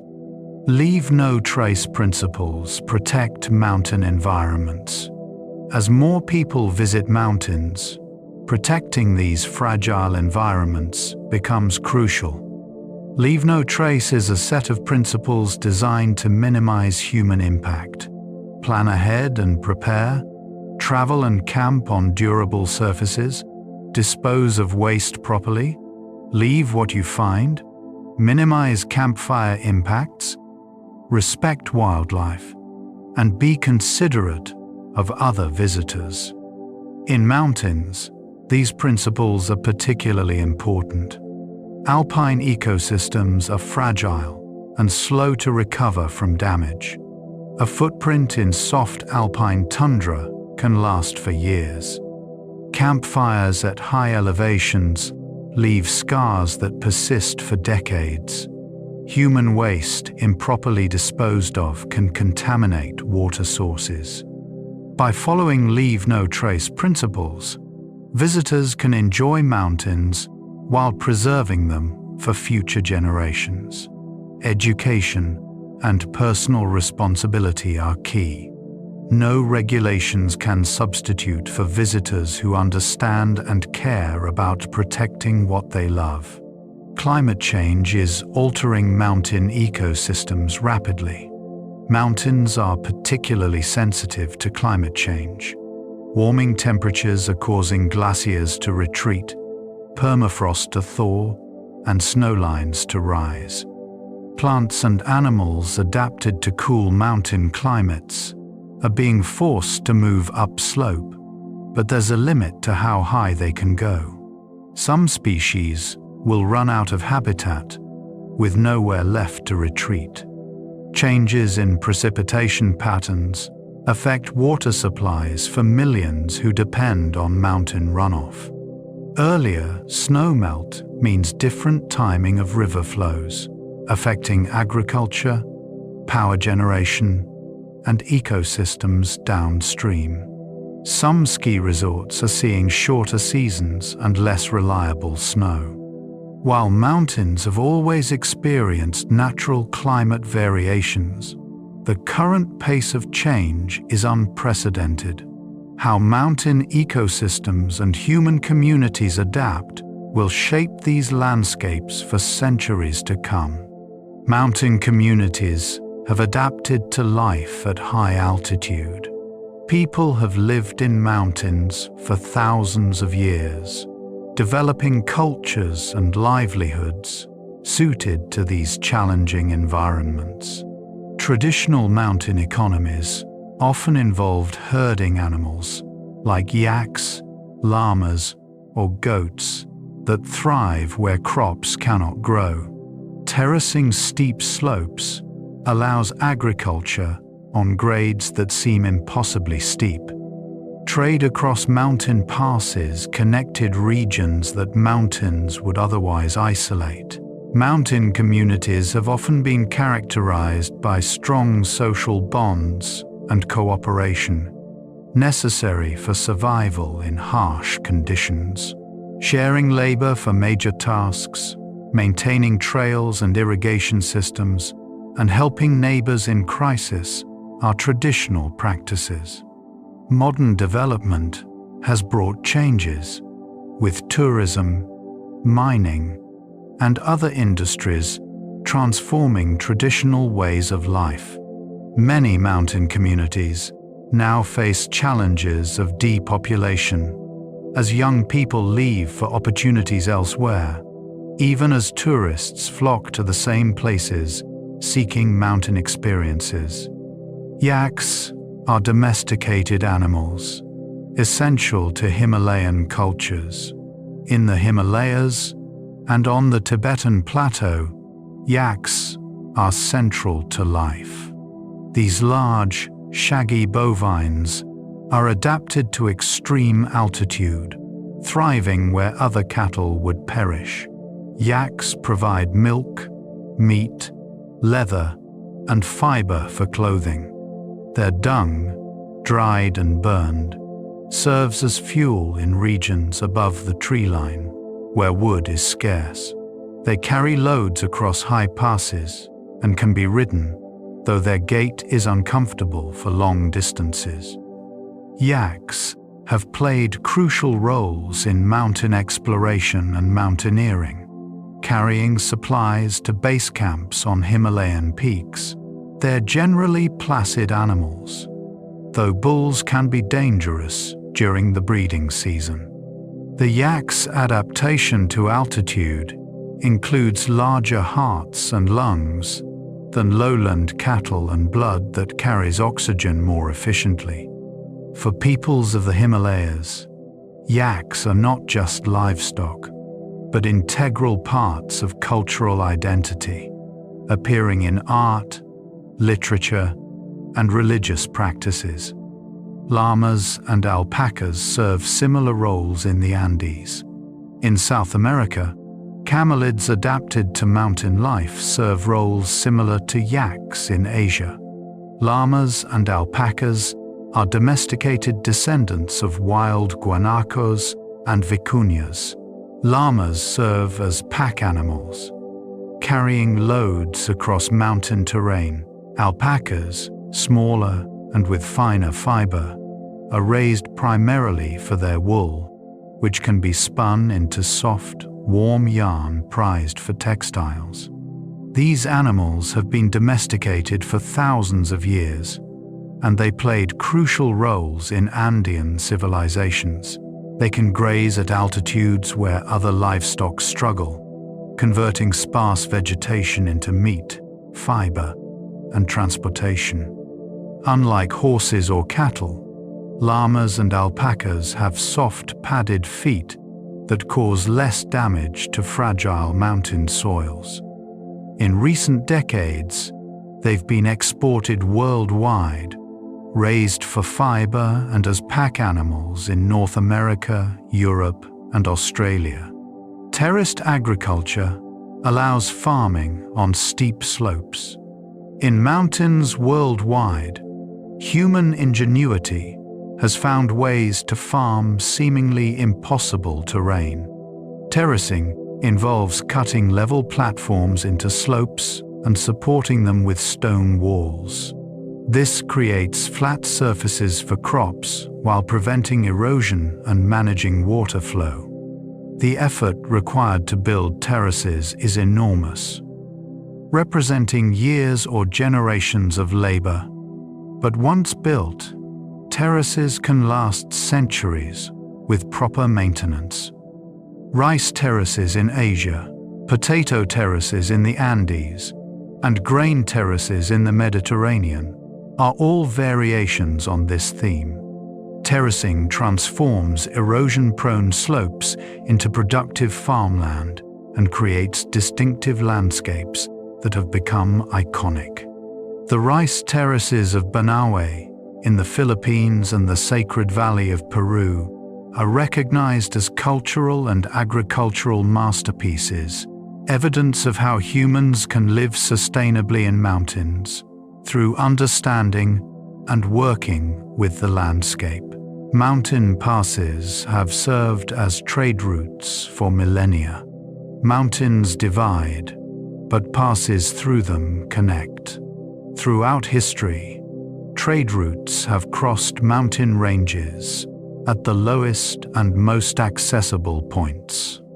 The Silk Road crossed multiple mountain ranges via passes like the Khyber Pass between Afghanistan and Pakistan. Salt routes crossed the Alps, carrying this precious commodity from Mediterranean salt pans to markets in northern Europe. These passes have witnessed the movement of armies, merchants, pilgrims, and ideas. Many passes were dangerous, subject to avalanches, storms, and bandits. Travel was seasonal, possible only when snow melted enough to allow passage. Despite the risks, the economic and cultural value of connecting regions across mountains drove people to maintain these routes. Many historic passes are now crossed by modern roads or tunnels, but some remain footpaths, walked by trekkers following ancient routes. The Silk Road crossed formidable mountain ranges. The historical trade network known as the Silk Road wasn't a single route, but a web of paths connecting east and west. Several branches crossed the Pamir, Tian Shan, and Karakoram ranges, among the highest mountains on Earth. Merchants and caravans faced weeks or months crossing high passes where altitude sickness, extreme weather, and lack of supplies threatened survival. The reward for these risks was profit from trading silk, spices, precious metals, and other goods that commanded high prices in distant markets. Ideas, religions, and technologies also traveled the Silk Road. Buddhism spread from India to China along these routes. Artistic styles influenced each other across vast distances. The Silk Road shows how mountains, despite being barriers, could not stop human determination to connect and exchange. Hannibal famously crossed the Alps with war elephants. One of history's most audacious military campaigns involved Hannibal, the Carthaginian general, leading an army from Spain to Italy across the Alps in 218 BCE. His force included dozens of war elephants, animals never before seen in Europe. The exact route remains debated, but the crossing was brutal, with men and animals dying from cold, falls, and starvation. Despite losing perhaps half his forces in the crossing, Hannibal achieved strategic surprise, appearing in northern Italy from an unexpected direction. The elephants, while few survived the crossing, terrified Roman armies unfamiliar with such creatures. Hannibal's crossing demonstrated that even formidable mountain barriers could be overcome with determination and strategic vision, though the cost was high. The story has captivated imaginations for over 2,000 years as an example of human will against nature's obstacles.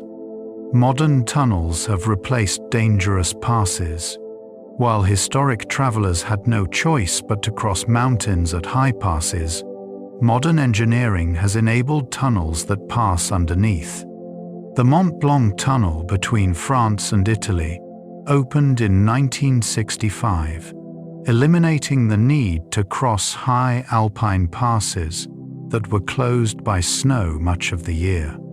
The Gotthard Tunnel in Switzerland opened in 1882 and upgraded with a base tunnel in 2016, provides a vital north-south link through the Alps. These tunnels have transformed commerce, tourism, and daily life in mountain regions. What once took days can now be accomplished in minutes. However, tunnels bring their own risks. Fires and accidents in the confined space can be catastrophic. The Mont Blanc tunnel fire in 1999 killed 39 people and led to improved safety regulations in tunnels worldwide. Despite risks, tunnels represent humanity's determination to overcome topographic barriers that once seemed insurmountable. Mountain monasteries offer spiritual retreats. Throughout history, mountains have attracted those seeking spiritual enlightenment or withdrawal from worldly concerns. Buddhist monasteries cling to cliffs in Bhutan and Tibet.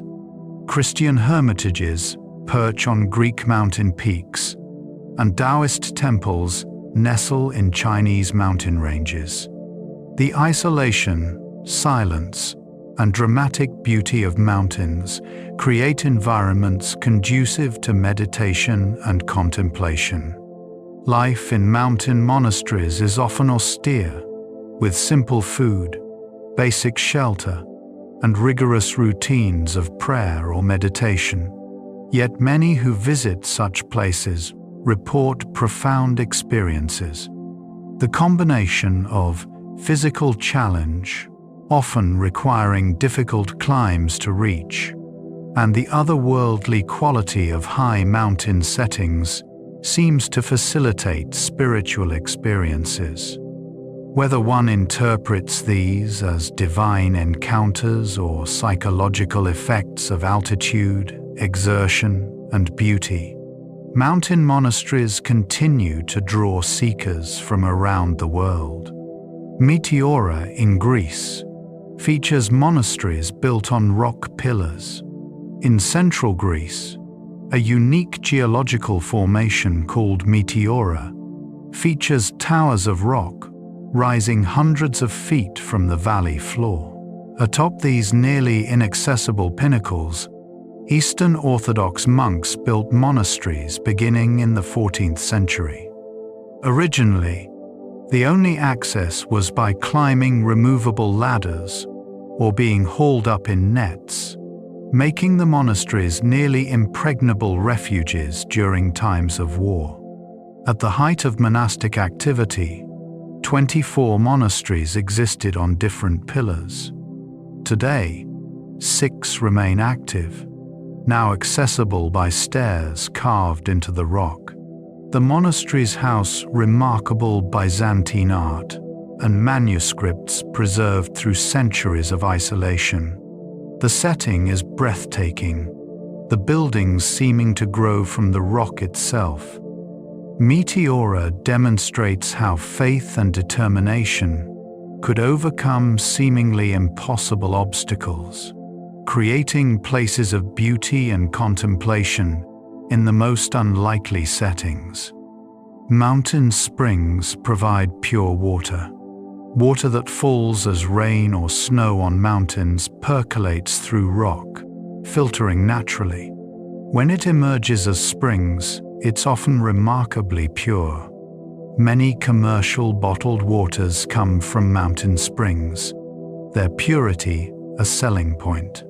Communities throughout history have settled near mountain springs, valuing the reliable source of clean water.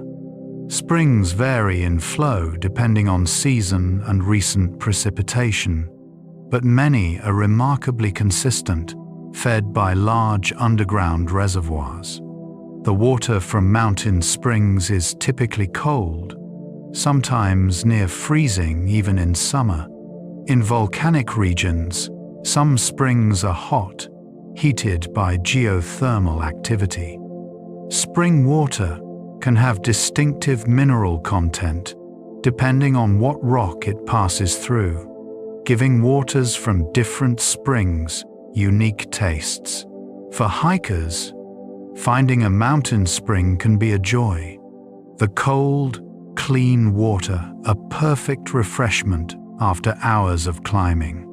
Some mountains contain caves extending for miles. While we think of mountains as solid, many contain extensive cave systems.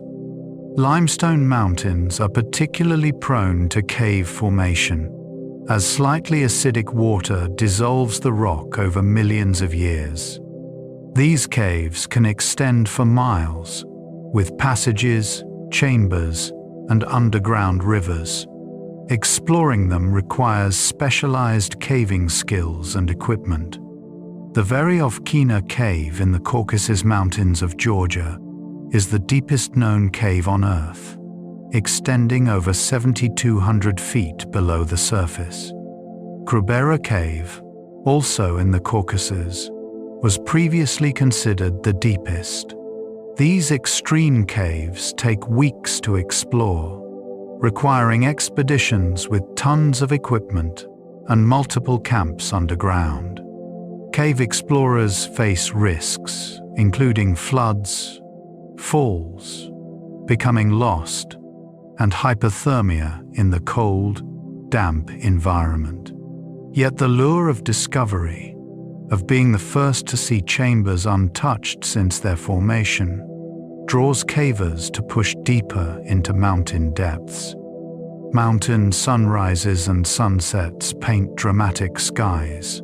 The interplay of light with mountain topography creates stunning visual effects at dawn and dusk.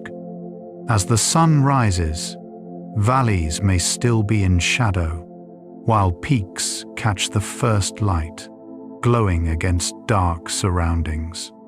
Cloud formations common around mountains add to the drama, with light filtering through in shafts or illuminating clouds from behind. Sunsets in mountains can be equally spectacular.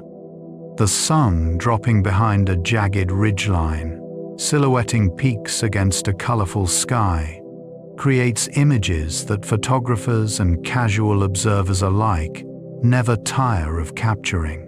The high altitude means less atmosphere to filter the light, often resulting in more intense colors. Dust and particles in the air, while concerning from an air quality perspective, can enhance sunsets by scattering light. For those fortunate enough to be on a summit at these times, the experience can be transcendent, the landscape transformed by the changing quality of light. The moon rising over mountains creates an equally magical scene. While sunrises and sunsets get most attention, moonrises can be just as beautiful. A full moon rising over mountain peaks, especially during a supermoon, when the moon appears larger, creates a spectacle that has inspired artists and poets. The moon's silver light transforms the landscape, casting shadows and illuminating snow-covered peaks with an ethereal glow. Mountain lakes can reflect the moon like mirrors, doubling its image. In some conditions, the moon is bright enough to hike by, creating an otherworldly experience of moving through a landscape transformed by moonlight. Photographers sometimes use long exposures to capture moonlit mountain scenes, creating images that look almost like daytime, but with a quality of light impossible to achieve under the sun. The moon over mountains reminds us that mountain beauty exists not just in bright daylight, but in all conditions of light and weather. Stars are more visible from high elevations. The thin, dry air at high altitude provides some of the best stargazing conditions on Earth. Less atmosphere means less distortion, allowing sharper views of stars and celestial objects. The darkness of mountain locations, often far from city lights, allows faint stars to be visible that would be lost in light pollution at lower elevations. Major observatories take advantage of these conditions, locating their telescopes on mountain peaks. Mauna Kea in Hawaii, the Atacama Desert in Chile, and mountains in Arizona and California all host world-class astronomical facilities. For casual stargazers, simply being at altitude on a clear night provides remarkable views.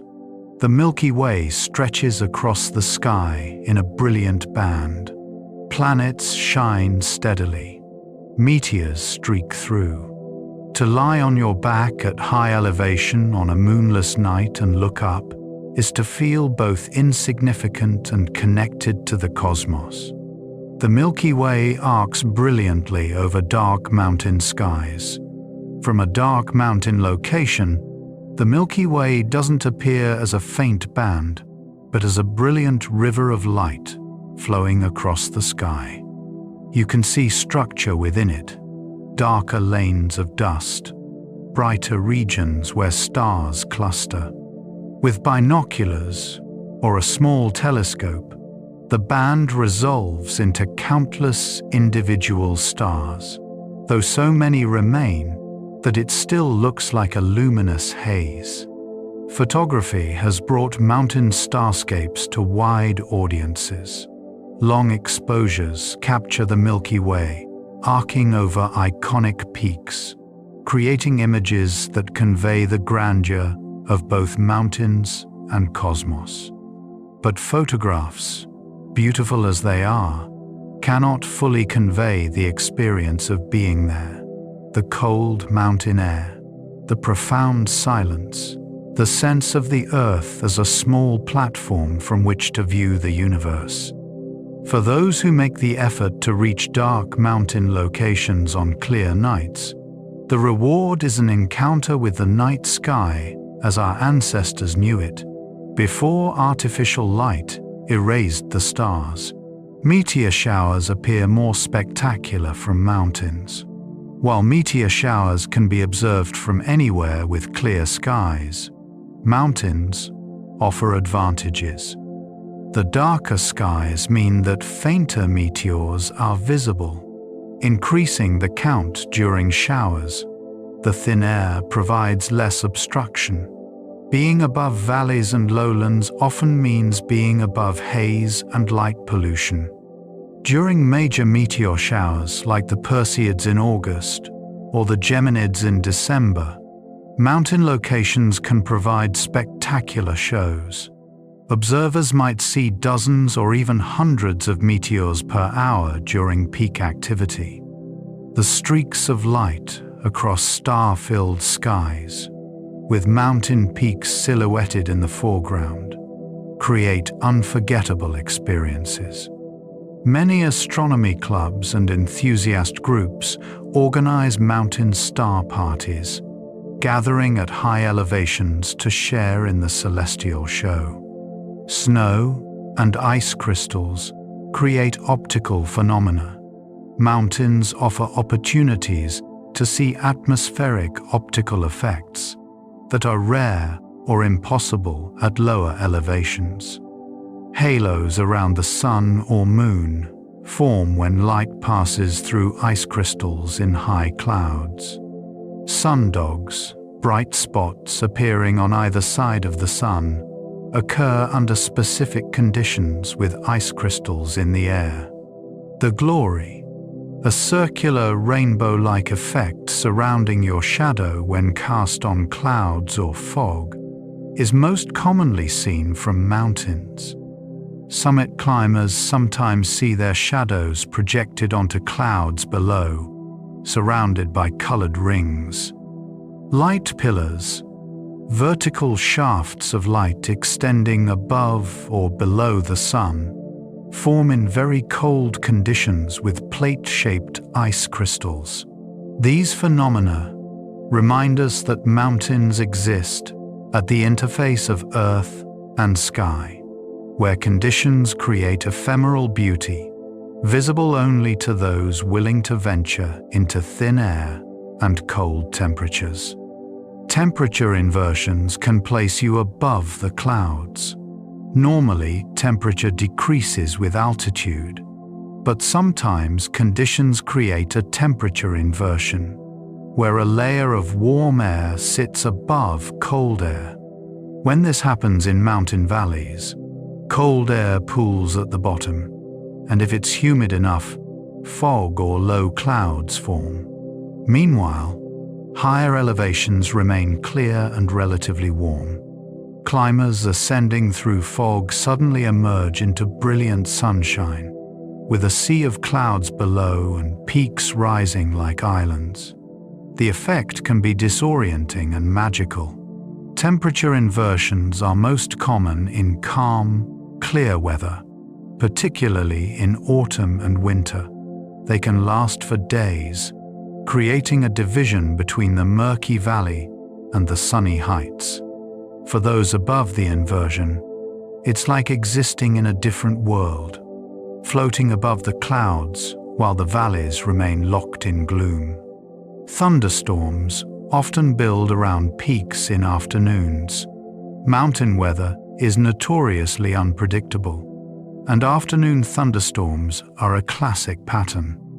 Morning dawns clear, but as the day warms, air rises up mountain slopes. This upward movement cools the air, causing water vapor to condense into clouds. By early afternoon, towering cumulus clouds build around peaks. Lightning begins to flash, thunder rumbles, and rain or hail falls.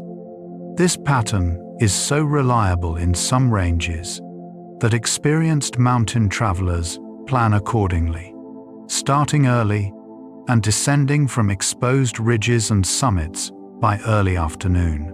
Being caught in a mountain thunderstorm is serious business. Lightning, high winds, sudden temperature drops, and poor visibility all pose risks. The storms are often violent but brief, passing within an hour or two. By evening, skies may clear again, leaving freshly washed air and the smell of rain on rock. Mountain weather can change from calm to dangerous in minutes. One of the defining characteristics of mountain environments is rapid weather change. Conditions can shift from clear and calm to whiteout blizzard in less than an hour. Warm sunshine can give way to freezing rain. Gentle breezes can transform into gale-force winds. This unpredictability is part of what makes mountains dangerous and demands respect. Modern weather forecasting helps, But mountains create their own microclimates that models struggle to predict. Clouds forming on one side of a range may or may not cross over. Storms may stall against mountains or dissipate as they cross. Experienced mountain travelers learn to read the signs, the look of approaching clouds, changes in wind direction or speed, the feel of the air, but even veterans can be caught out by sudden changes. This unpredictability is part of the mountain's power, a reminder that nature remains beyond our full control. Wind chill can make temperatures feel much colder. Temperature alone doesn't tell the full story of mountain cold. Wind strips away the thin layer of warm air that surrounds our bodies, replacing it with cold air. The result is that wind makes it feel much colder than the thermometer indicates. A temperature of 20 degrees Fahrenheit with 30-mile-per-hour winds feels like it's below zero. Wind chill affects more than just comfort. It accelerates frostbite and hypothermia. Exposed skin can freeze in minutes in severe wind chill. Mountain travelers must dress in layers that block wind while insulating. Finding shelter from wind is often the first priority in survival situations. Wind in mountains can be relentless, howling across ridges and through passes with a force that makes standing difficult.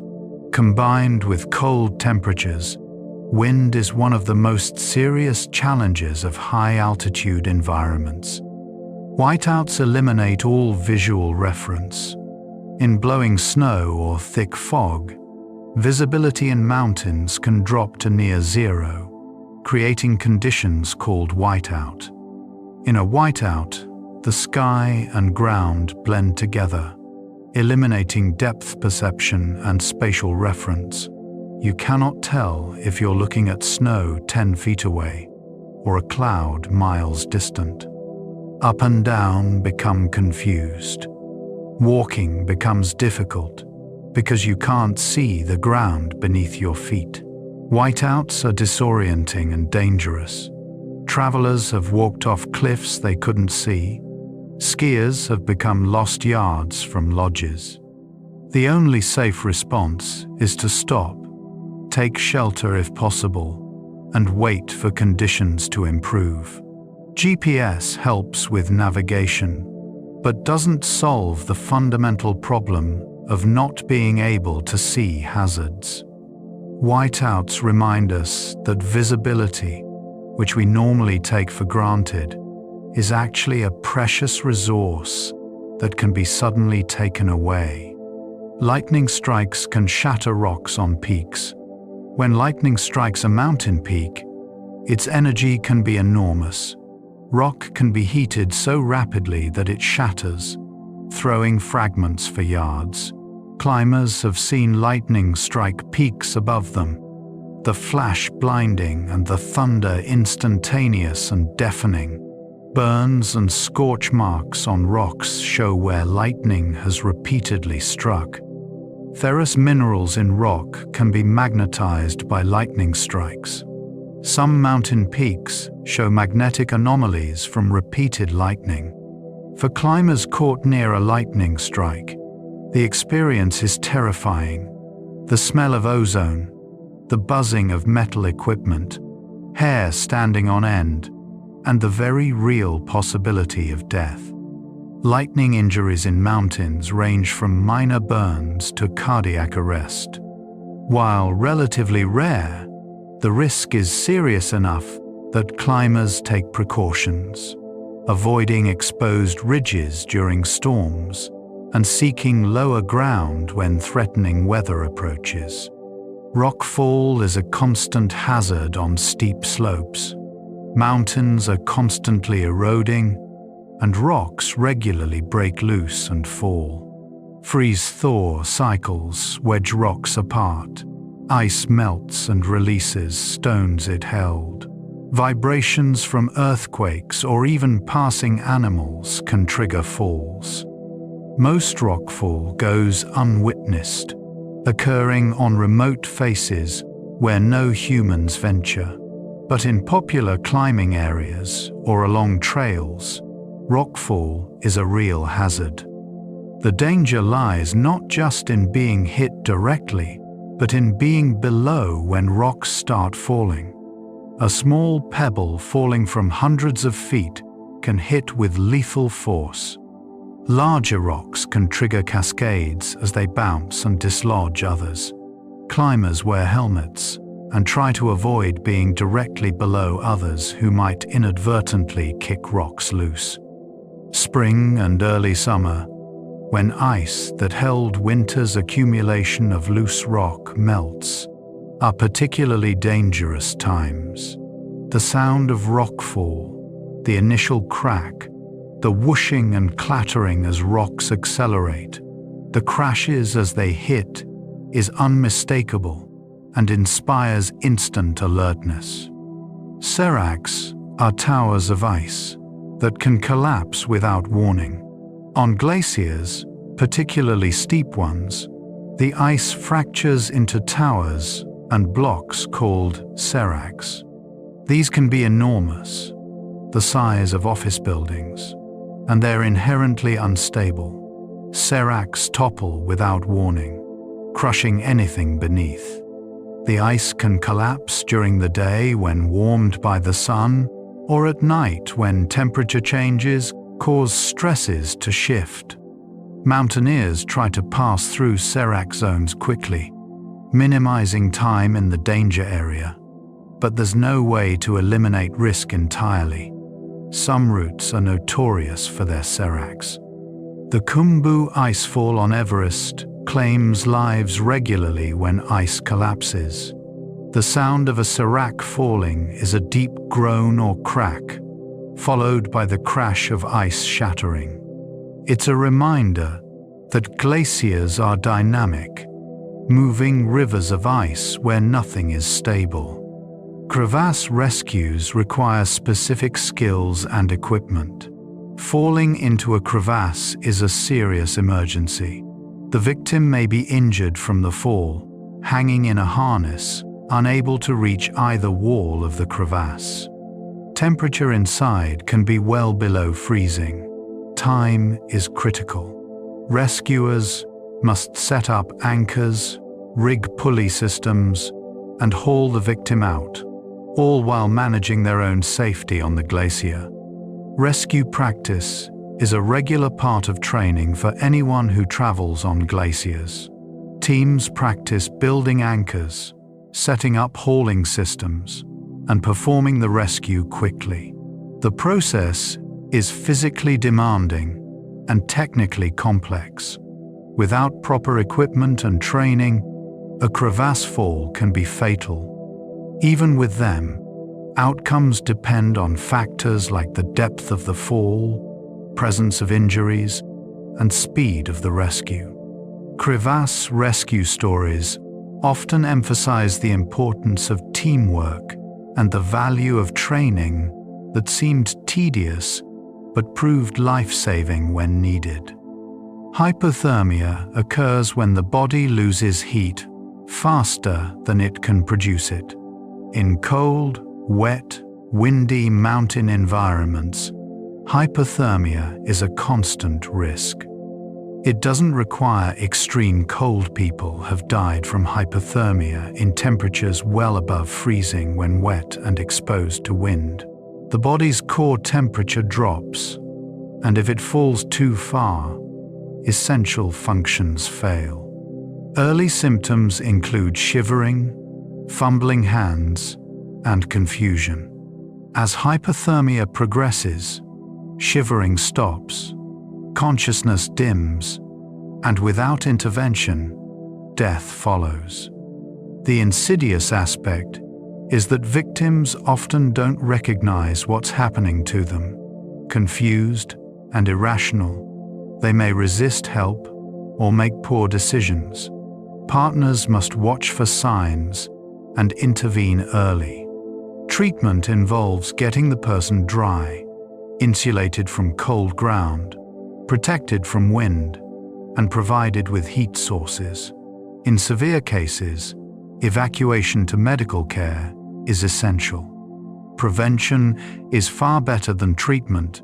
Staying dry, eating enough, and avoiding exhaustion all help maintain body temperature.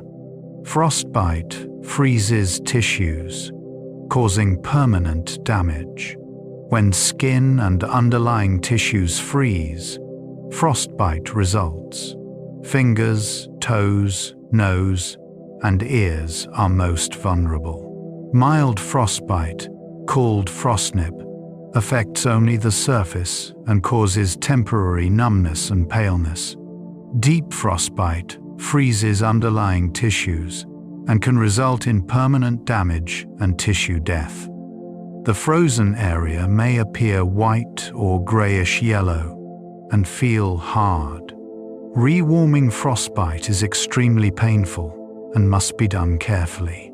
If there's any chance of refreezing, it's better to leave tissue frozen, as freeze-thaw, refreeze cycles cause worse damage. Severe frostbite can result in amputation of affected parts. Mountaineers have lost fingers, toes, and parts of noses and ears to frostbite. Prevention involves proper clothing, staying alert to numbness, and warming affected areas before damage becomes severe. The risk is highest in extreme cold with wind, and during epic climbs where climbers spend days in the death zone. High-altitude pulmonary edema occurs when fluid leaks into the lungs. One of the most dangerous altitude-related conditions is HAPE, where fluid accumulates in the lungs, interfering with oxygen exchange. Symptoms include shortness of breath, cough, sometimes producing pink frothy sputum, weakness, and difficulty breathing even at rest. HAPE can develop rapidly and can be fatal within hours if untreated.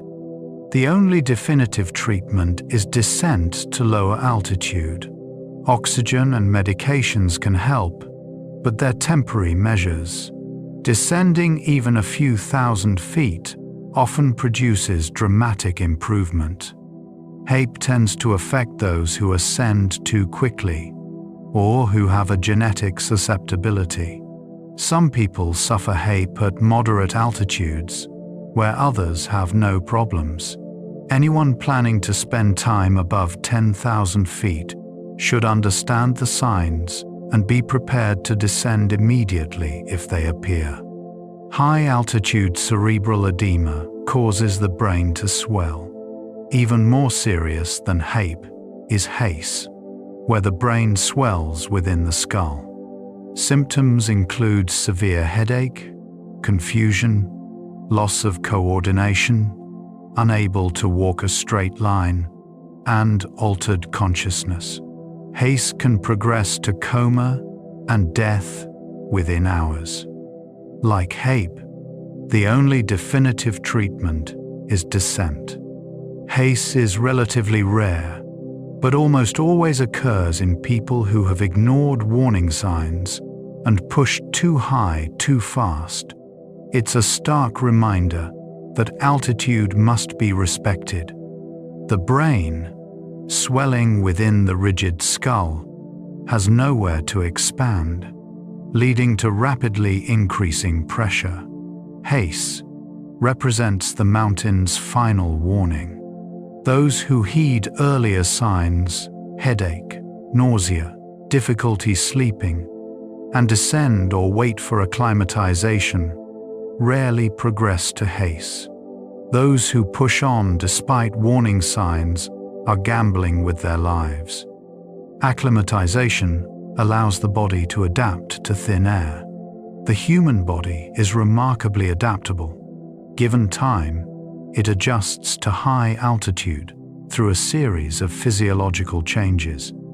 Breathing rate increases, bringing in more air with each breath.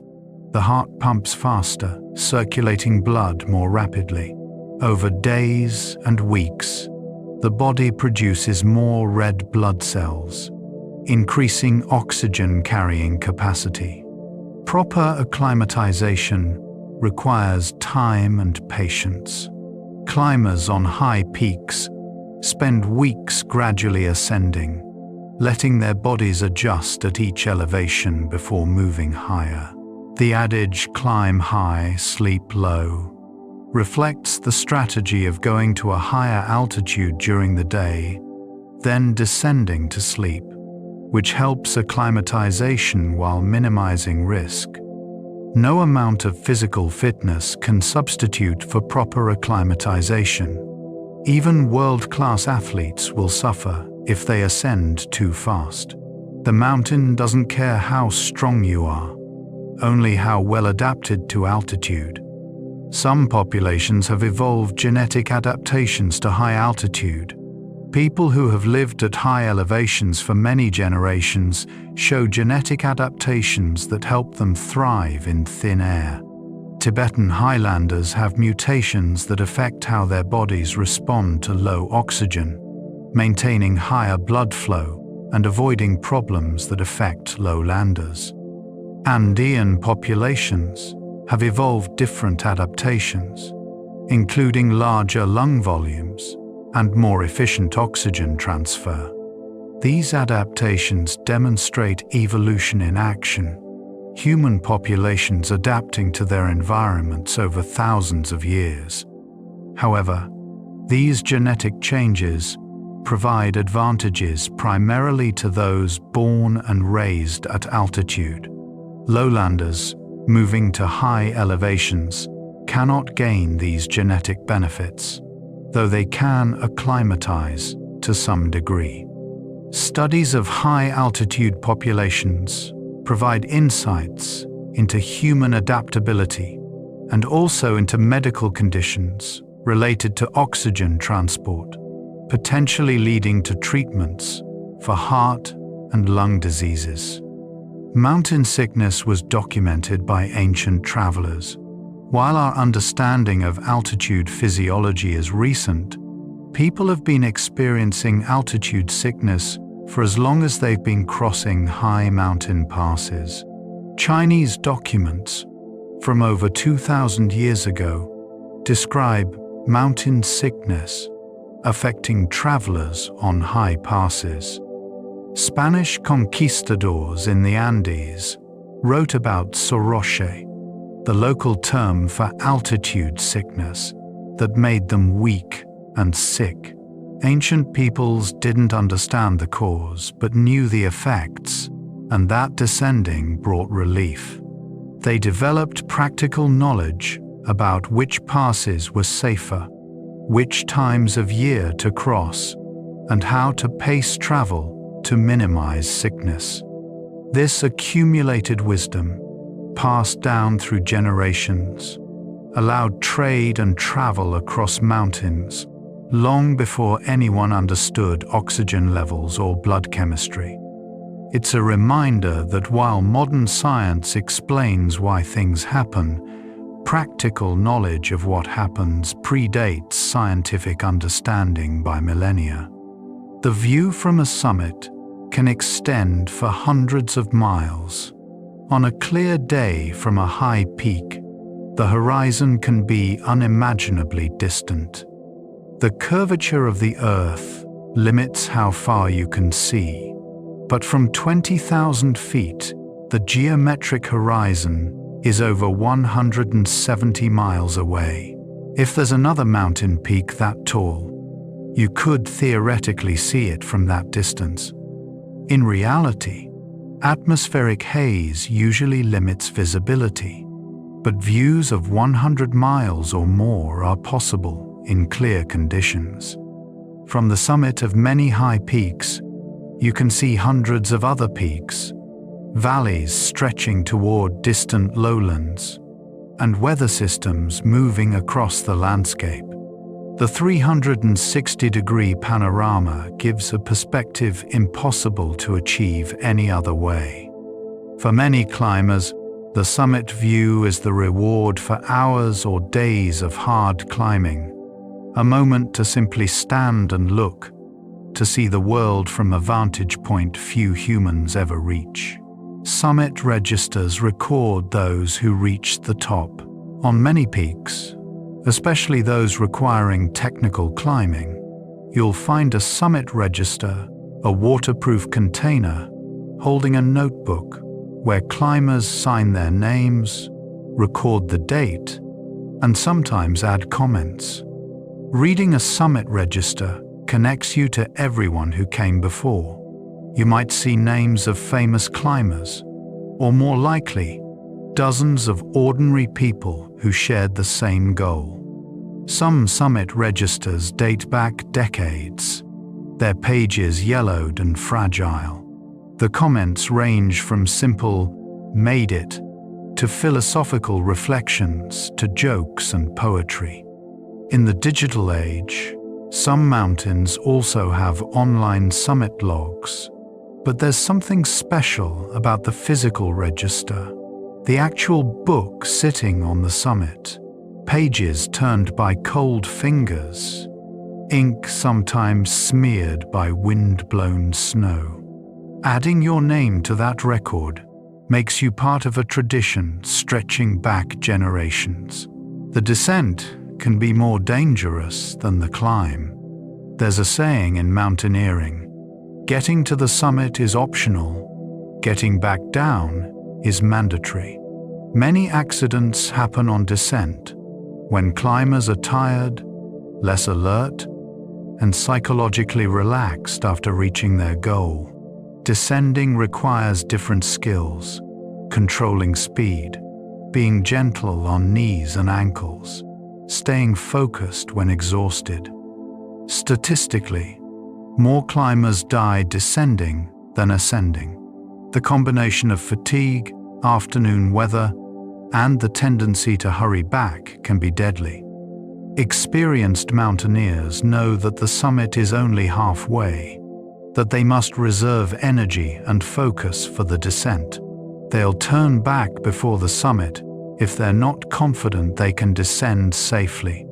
It's a hard decision to make when the goal is in sight, but it's the mark of wise judgment that keeps people alive. Mountain landscapes inspire awe and humility. There's something about mountains that affects people on a deep level. Part of it is the scale they make us feel small, which can be uncomfortable but also liberating. Our daily concerns seem less important when viewed against the permanence of stone and ice. Part is the beauty, the shapes and colors and play of light on these massive landforms. Part is the challenge, the knowledge that these are difficult environments where our technology and cleverness may not be enough. Mountains demand respect. They don't care about our ambitions or schedules.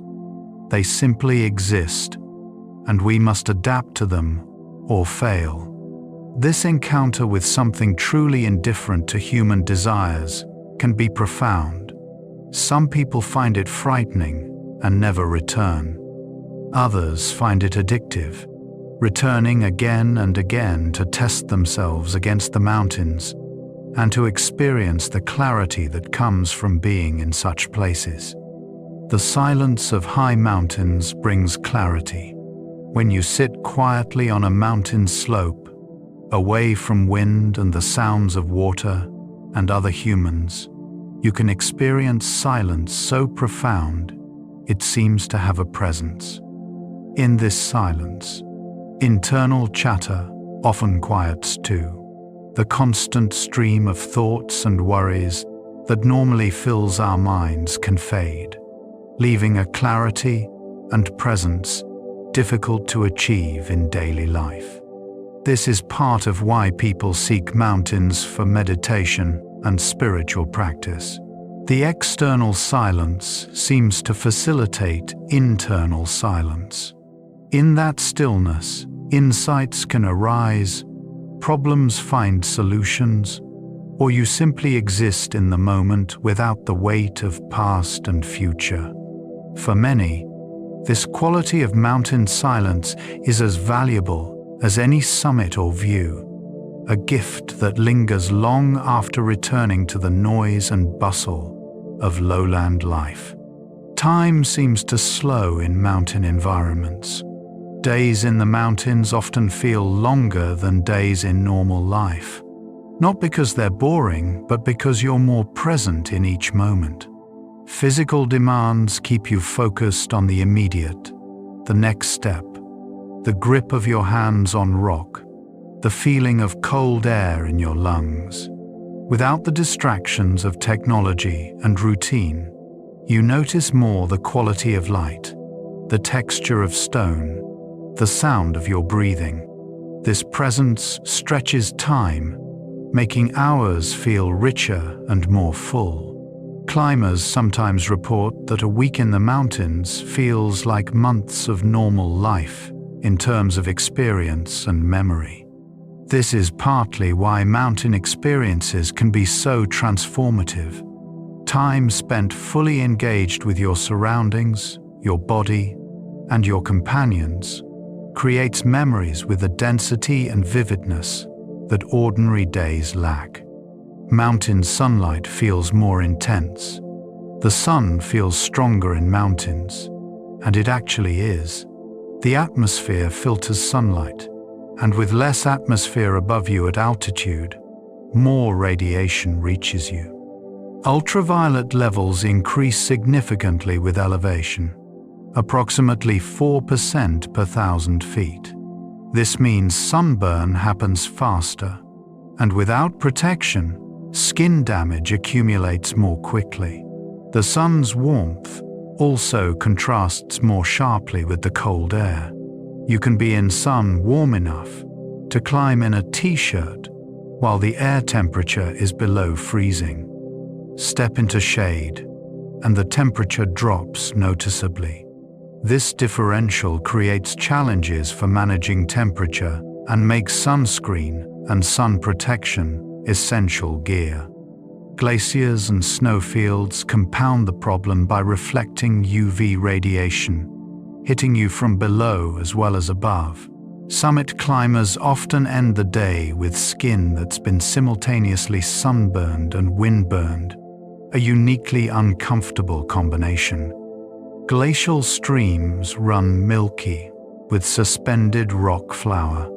Streams fed by glaciers have a distinctive milky blue or gray color from the rock flour suspended in them. Rock flour is exactly what it sounds like. Rock ground to powder by the glacier moving over bedrock. The powder is so fine it remains suspended in water rather than settling out quickly. The result is water that looks like milk or like someone added paint to it. These streams are often called glacial milk. The water is cold, just above freezing, and runs with tremendous volume during warm summer days when glaciers melt most rapidly. The color and coldness make glacial streams distinctive. If you let a glass of glacial water sit, the rock flour will gradually settle, leaving clear water on top and a layer of silt at the bottom. But in the fast-moving stream, the particles stay suspended, creating that characteristic cloudy appearance. The sound of glacial meltwater is constant in summer. During warm weather, glaciers shed water constantly. It runs in streams on the surface, drips from ice faces, and emerges from ice caves at the glacier's terminus. This water creates a constant background sound, a rushing, gurgling that pervades the glacial environment. At night, when the temperature drops and melting slows, the sound diminishes. By morning, it increases again as the sun warms ice and melting accelerates. This daily rhythm is one of the subtle patterns of mountain life. The sound is oddly peaceful despite its intensity, a natural white noise that masks other sounds.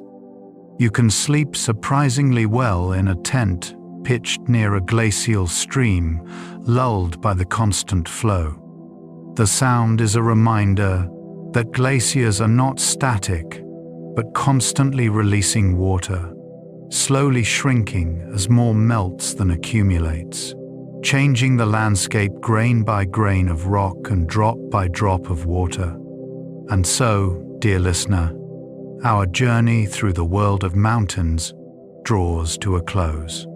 From the highest peaks piercing thin air to the deepest valleys carved by ancient ice, from the patience of stone weathered over millions of years to the brief beauty of alpine wildflowers, we have explored these ancient giants together. We have stood on summit ridges where the air is too thin to breathe easily, and the view extends beyond the curve of the earth. We have descended into valleys where glacial streams run milky cold and forests of incredible age cling to slopes. Mountains remind us of time measured not in human lifespans but in geological epochs. They remind us that forces far greater than ourselves shape the world. They offer challenges that demand our best efforts, while remaining forever beyond our control. In their presence, we find both humility and strength, both smallness and connection to something vast. As you rest now, imagine yourself in these quiet places.